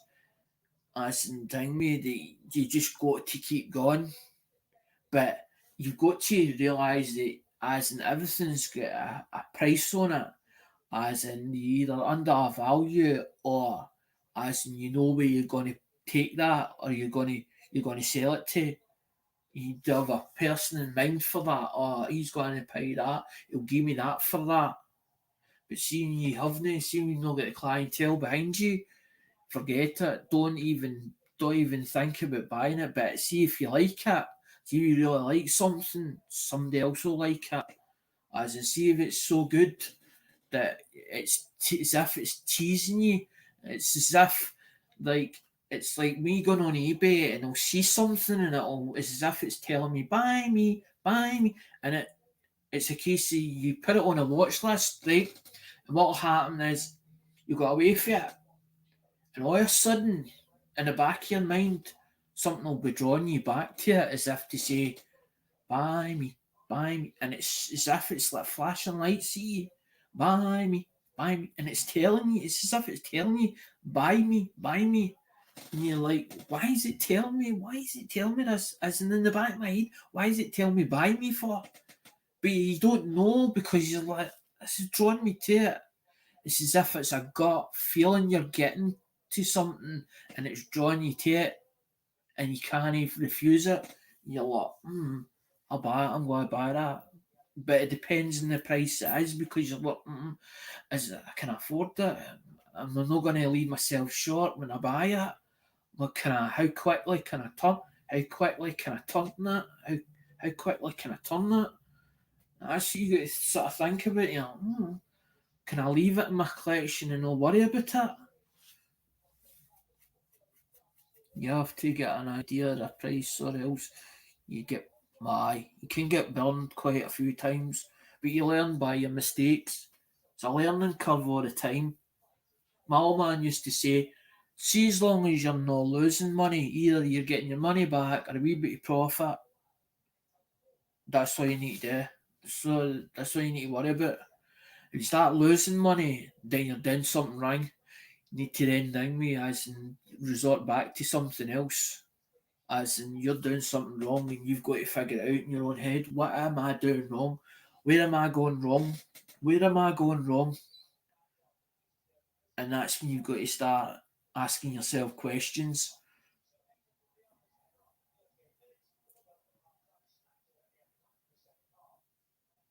I like the trade dollar. I don't have one and have always wanted one. I don't I don't want a bunch, just one. But dang, they are expensive. Same reason as I don't have the Carson City ink or the thingy or the Morgan or the OO or the OO or the OO. Some of the OOs are dear. Some are really, really expensive. But especially if it's nice. But then you're trying to figure out, you're like, when you see something that's really shiny, you're like, has that been cleaned at some point? It's not a case you're thinking about as in the person that's selling it. You're thinking about further back than that when they bought it, and you're sitting there asking yourself the question: has that coin been cleaned at one time previous in its lifetime? And if it has been, is it going to hurt the value? If it had been cleaned a while back, as in further back down the line, as in when it's been dipped at some point. That's what you're asking yourself. But then you're like, because it hurt, especially William when they're putting PCGS is putting cleaned on it. It does, as in because a lot of the coin collectors, as soon as they see the word cleaned, they're like, I don't want that. I don't like that because it says the word cleaned. So somebody's actually down me retracted the value from it, as in because the dirt, where the dirt been on it, it's as if it's telling its own story. It's like me. It's like me taking, say, for instance, for auction a car and tidying it up, but it's too presented. When it's over presented, somebody's asking themselves the questions: what's it hiding? What is it hiding? And that's I think why some people are like, as soon as they say cleaned, they're like, what is it hiding? What is that coin hiding? What is it trying to? Is it something that it's not? And that's probably why. But then I can get it as in with some, because I've seen some and I'm like, that's been cleaned a bit, but it's still black. You can see still like when something's been polished, right? Sometimes it ingrained the dirt itself, will ingrain itself like in the little corners and the grooves. So you'll see it like a dark or a black on the edge or around about the edges or the lettering. So you sort of look at it and you're like, well, it's showing a lot of its detail, but then again, you're like, well, it's no, it's possibly been somebody's been trying to clean it or taking the dirt off it or put it under water, maybe, but maybe they've lightly cotton budded it or whatever, but it's still got that bit of luster there. So you're like, okay. I have a lot of Morgans, but only one slabbed. It was clean too, but it was my great grandmother's birth year, so I bought it anyways. If it means something to you, that's all that. I agree with what William's saying, that's, and if it means something to you, then that's all that matters. But then you're like, well, if I left it a while, would it start toning up? Would it take away that look of being cleaned? As in if it started to tone while it was in, so because it depends where something's laying. As in if you've got it like, I don't know, if it's been slabbed, I don't know how airtight it is. So if it was left in a room where it was like heated but not heated, it may, the metal itself may tone, but I'm not 100% sure about that because obviously being in a slab, so I don't know how airtight a slab actually is, where it would still breathe if it was in a slab for it to tone, because if it toned, then it's more likely to make it sort of age. Because Dad used to, when Dad was, the reason why I thought about metal is because when Dad was stripping paint off a car, right, and say for instance you've got a chip on a paint and paintwork, right, but it depends how far you rub it back, and if you keep rubbing and rubbing and rubbing and rubbing and rubbing the friction of you going back and forward, back and forward, back and forward, back and forward, heats that metal up. It'll actually blue. It'll actually go blue. As in you're doing it, keep going friction back and forward, back and forward, back and forward, back and forward like that. And that's what I'm thinking about. If it's in a slab, right, and say for instance it's in a warm cupboard or whatever, right, with heating and the heating's turned off and on, off and on, off and on, surely it would be heating up, cooling down, heating up, cooling down, heating up, cooling down. Which means then that if that slab isn't airtight, right, because it would need to be like taking the air out it. But if it's got anywhere for the air to get in between the two bits of perspex, because it is only perspex, right? And if it's not 100% sealed and the air is getting in between the two bits of perspex, surely that coin would be heating up and cooling down. So it would be more likely to start to then tone, as in because the metal is heating up, it's expanding and then detracting. That's that's just my way of thinking. I don't know if it's wrong or not. I don't know if that's wrong or not. As in me even thinking about that way. I don't know. I don't know. I buy slabs whenever possible. I look at regular raw price and add 10 to 20 for the slab. Don't use that. Don't use that against me, man. I don't go by book or grey sheet prices. They're all someone's opinion on the value. I go by what I'm willing to pay for. See, the way that I thought about it, right? The way I thought about it, Inc. Right? This is the way I thought about it.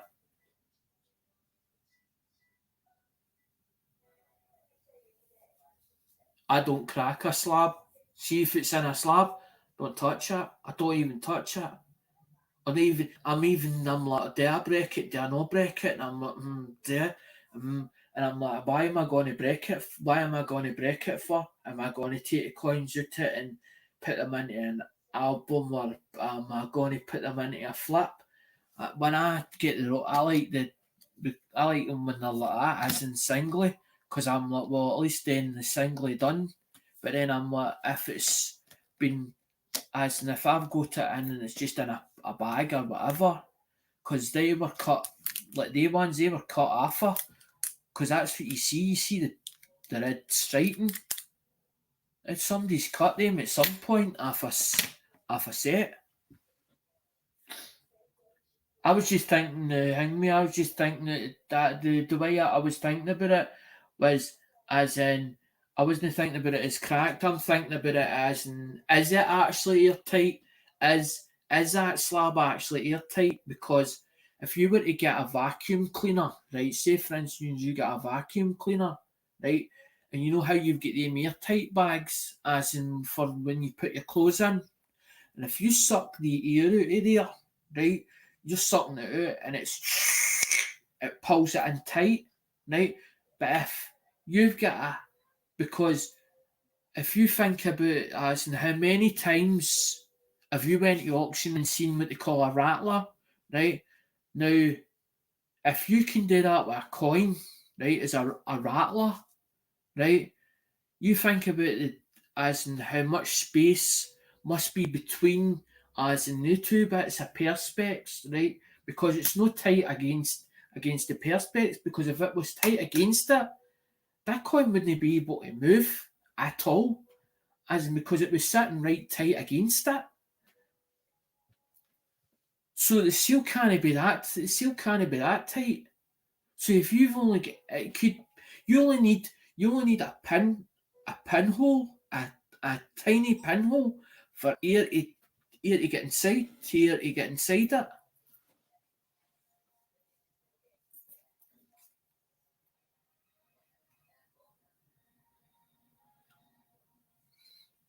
Ah right, that one you're talking about that one at Thingy. Hold on, where is it again? That one at Thingy, the one with the it might have been I reckon it got cracked as in as it was sitting tapeats or maybe with weight or something like that, as in that one there. That one there. You're talking about that one with a tiny crack on it. It's not even near, but that's not a PCGS one, because the ones um Coin Up was showing you the other on Friday night was it actually said PCGS. That one's no, that's an IS. That's an IC. I think that's an ICG one, because that's a green. That is a green label. That's a green label one. That there. This is independent and or international numismatic bureau. It says on it. But I just liked it because it was all four of them. Because I saw the four designs of them. So it is.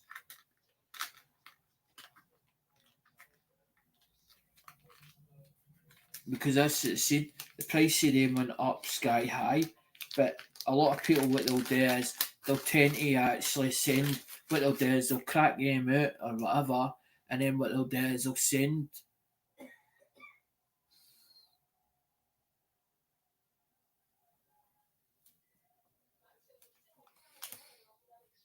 I only used them. I only bought them ink because the whole idea was to do first, second, first prize, and then I thought, well, what about first, second, and third, as in thing me, then it that way. But then I'm thinking I'm going to have a hell of a lot of slabs for the day, first, second, and third. I thought, but why should I was like, why should there only be one winner?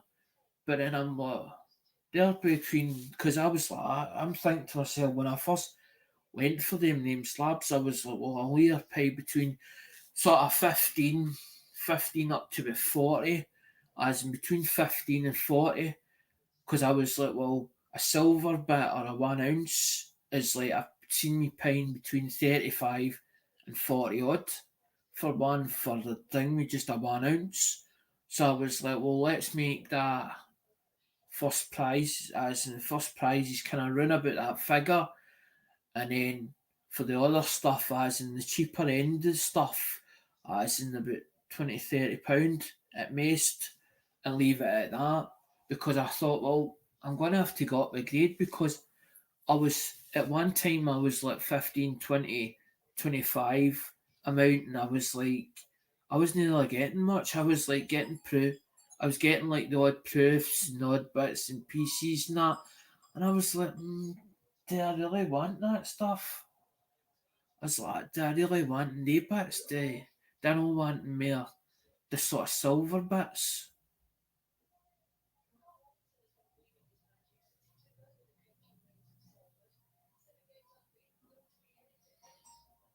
I was thinking, do I not want more the silver bits rather than just the sort of cheap end stuff? I'm like, because why would people actually think me? Why would people come in to play a game and they're just getting cheap stuff, as in cheap bits and pieces, cheap things? I'm like, wouldn't you rather ring me a bit of silver or something that's a bit got a bit of value to get for a bit of value to it? That's how I was like, well, let's do you know what I mean in the top of my head because that's sometimes I'll do sometimes I'll not say nothing because sometimes if I say too much, I'm giving too much information away. Because my mum used to say, "You give too much away, you're not coming with me. You shot me. You tend to shot me, as in you keep getting me into trouble." So sometimes you wouldn't take me to certain places because he's like, "Your myth, fucking, only get me into trouble." So I was like, "Well, you're saying that I'm saying too much. Obviously, that's what you're trying to tell me." And sometimes I don't say nothing. Sometimes I keep it to myself. But in my head, it's in my head. It's as if something's talking to me. As in my head, in my head. And that's how I was like, well, I had this voice in my head telling me. That's how I was like, maybe I have to go up the grade a bit. Maybe I have to specialise more in the thing. Is sort of half decent or the sort of silver end of it sort of thing. That's how I was like, well, if I got a wee bit more, as in thing me, maybe it would be worth that in the end. And that's how I was, but then I was like, would somebody, if you did decide to, as in,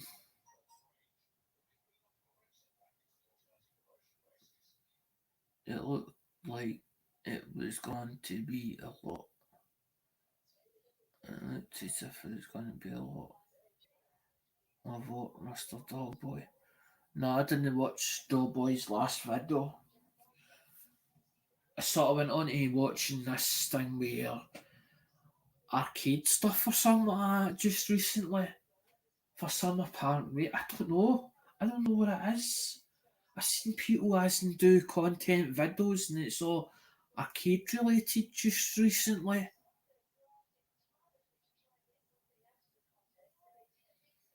I need to learn how to make hobo nickels. Mr. Doughboy, I've got a couple of rolls of buffalo nickels.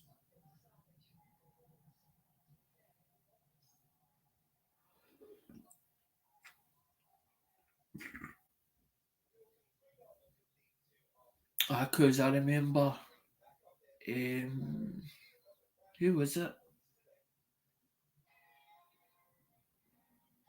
Aye, Andrew sent me a message over Messenger one day, and he's like, "Alright, can you have a look at this?" And he's like, "Ah," so he shows me this coin, right? So two is are looking at it, and he went, "What do you think that is?" And I went, "That's a hob." I went, "Somebody's turned." I went, "Either somebody's tried to turn that into a hobo, or it is a hobo, or it is a hobo." I says, but all they've done is, I says, all they've done is, all they had done was they'd made him look as if he had a beard, and they put a hat on him, and I was like, the only person that I know that deals in that hobo stuff, I says, is Big T, I says, is Maddox, I says, is Maddox, I says, Big T, I says, he probably able to tell you what it is. I says, but let me have a bit of time on that. I says, and we'll have a look and see if I can look it up. So I went away digging through as in a search engine, and I put hobo in because it was I don't know, I don't think it was a nickel. It was like done in $1/2, and I thought it's fucking a bit weird. I thought usually they're done on, usually they're done on nickel. Usually they're done on nickels. Like, I've never seen one done on a hang me on $1/2. I'm sure it was either a quarter. It was either a quarter. It was either a $1/4 or a half, right? And I'm going. Usually they're on a nickel. I goes. Never ever seen one on a half or a quarter. The one that he was showing me, right?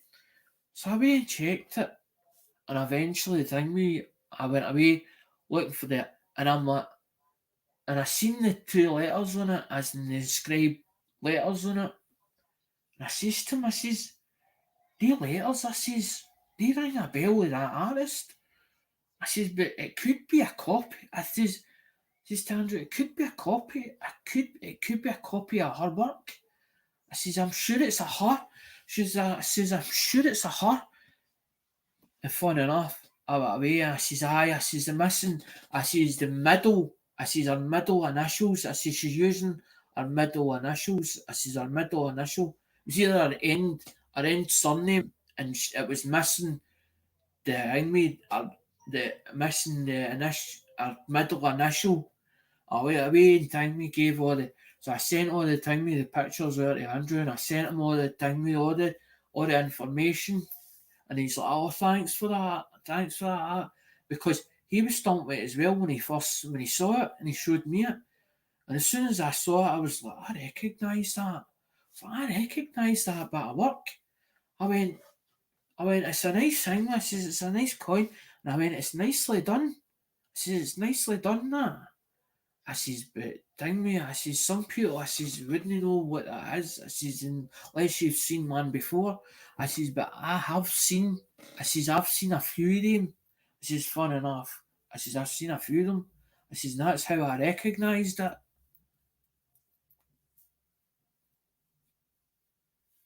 Yeah, a few. Hobo says like a local TV that makes some. What would be cool to make some of my own? Depends how good depends how good an artist you actually are. As in your actual free hand, we're doing it free when doing it I think freehand. Because don't forget, if you're using a Dremel, as in if you've not got it as in clamped down with a tiny vice or whatever, right?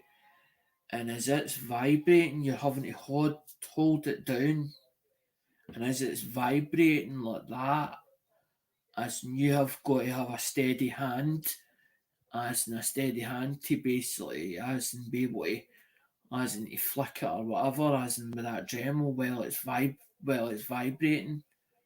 But if you're not holding it down still enough, that coin could be moving as you're trying to use it with the Dremel, as in you're trying to freehand it in, as in with the burn tool, with the burn tool, with the burn tool actually on it.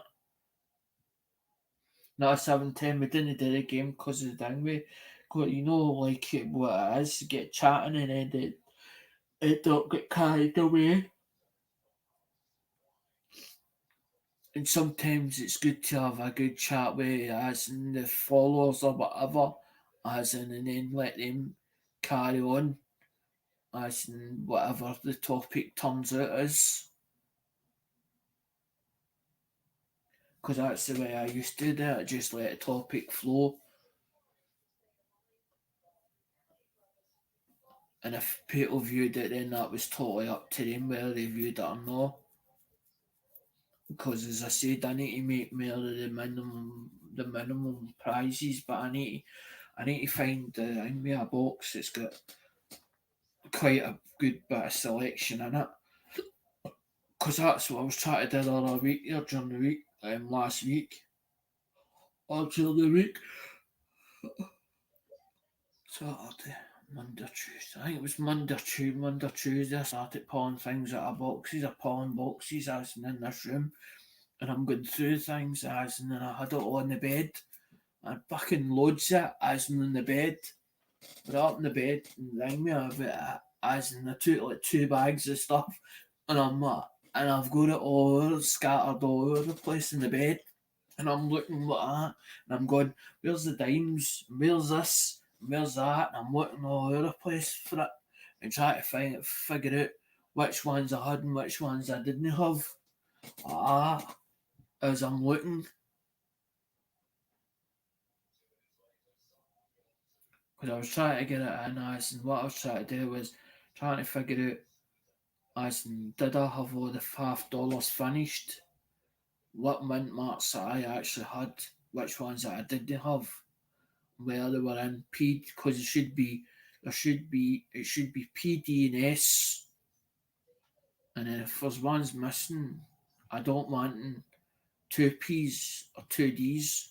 I want one P, one D, and then one S. But I want the sort of the half decent, the half decent one for it to go in my collection, so it takes a bit longer for it to tone or whatever. And I want a sort of a shiny, but no as too shiny. I want it sort of in between. I don't want it too grey, but I want it sort of to blind so it looks. Because I'm like, well, I want it as genuine as possible, or no genuine. I want it to look authentic. I want it to look authentic, as it look authentic. Because none of them are fake. None of them are fakes. I just want it to look authentic, so it looks the pattern in the collection, so it sort of matches all the rest that I've got, the ones, and then I can do it further on as the dimes and stuff like that. Because I was not going to keep all the silvers, because that one's a cop. No, that's a copper. But I like the reason why I like that as in, the reason why I like that is because it's got as in, because it's got the big, you can actually see the eagle as in, it's not like it's not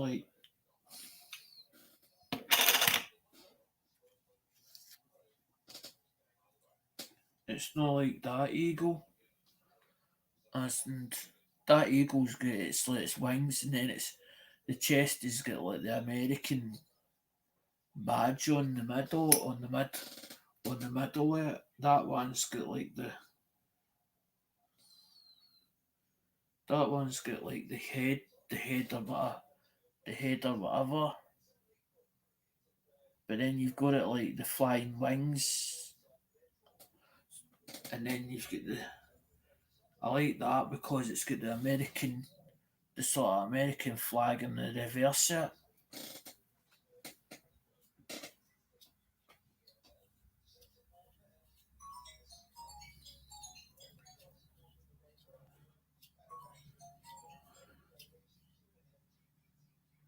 Hi, honey.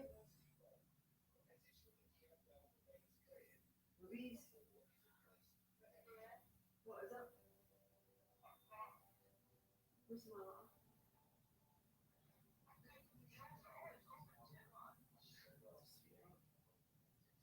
Listen, I don't know if they would let me be seen here. I don't even know what you want again.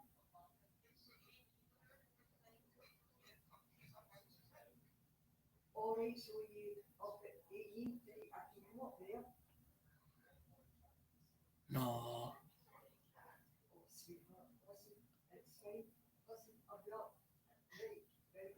I'll be up at 8, 8, 8. Okay, I'll talk to you soon. Right, no, right, love you. no. Bye. I'll be up as soon as I can. Bye. Bye.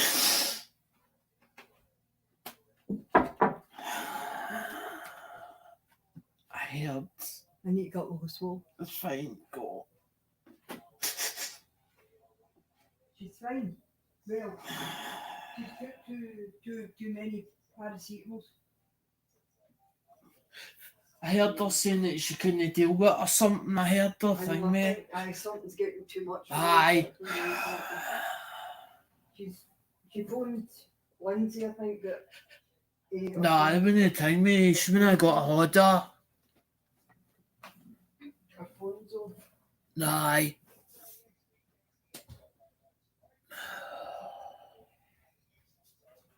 Because mum's saying me, mum's in contact with the oldest there and telling me I heard her on the phone asking because she's got mum's number or whatever because they've been in contact with each other. As in because they went to ITCs or whatever and it was things, memories come back. As in when the thing when we tried when contact with the social worker or whatever and she just turned it and hang me. I had the phone 3 times as in trying to get hold of mum obviously. And hang me as in she hang me the way and turn and says about hasn't been up in the knee, but it's obviously she needs somebody to hang me as in just to be there for her sort of thing.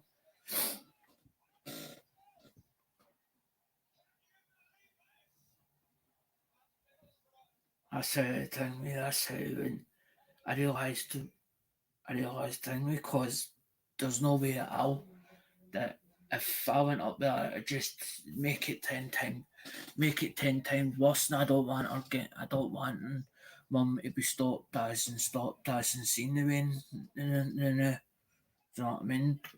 Because she just dang me managed to get back in as in after 9 years after a bit over as in after 9 years because we worked it out as in a couple of weeks ago or a month or so ago. It's been 9 years since I last saw her because we had the big court case and all the rest trying to fight it.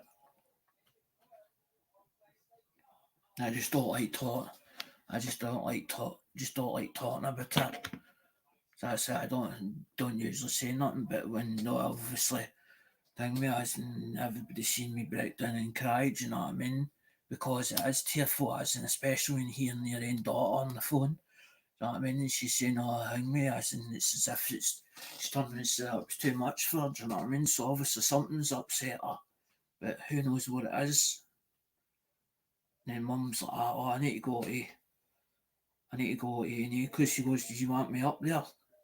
I don't know what the wind said. I don't know if she said aye or no. But then mum will take it upon herself, you know what I mean, how she feels. And if she gets to see her, well, fine. But if she doesn't, then at least tell me that the wind knows that she's up there. As in Saturday, A&E. So she knows that somebody's there for her at the end of the day. Which I totally understand. Who are you talking to, sweetheart? I'm on a live, ain't I? Oh, sorry. No, it's fine. It's fine. Right, guys, I'm going to go. Anyway, bye. See you later. Thanks for listening. Bye.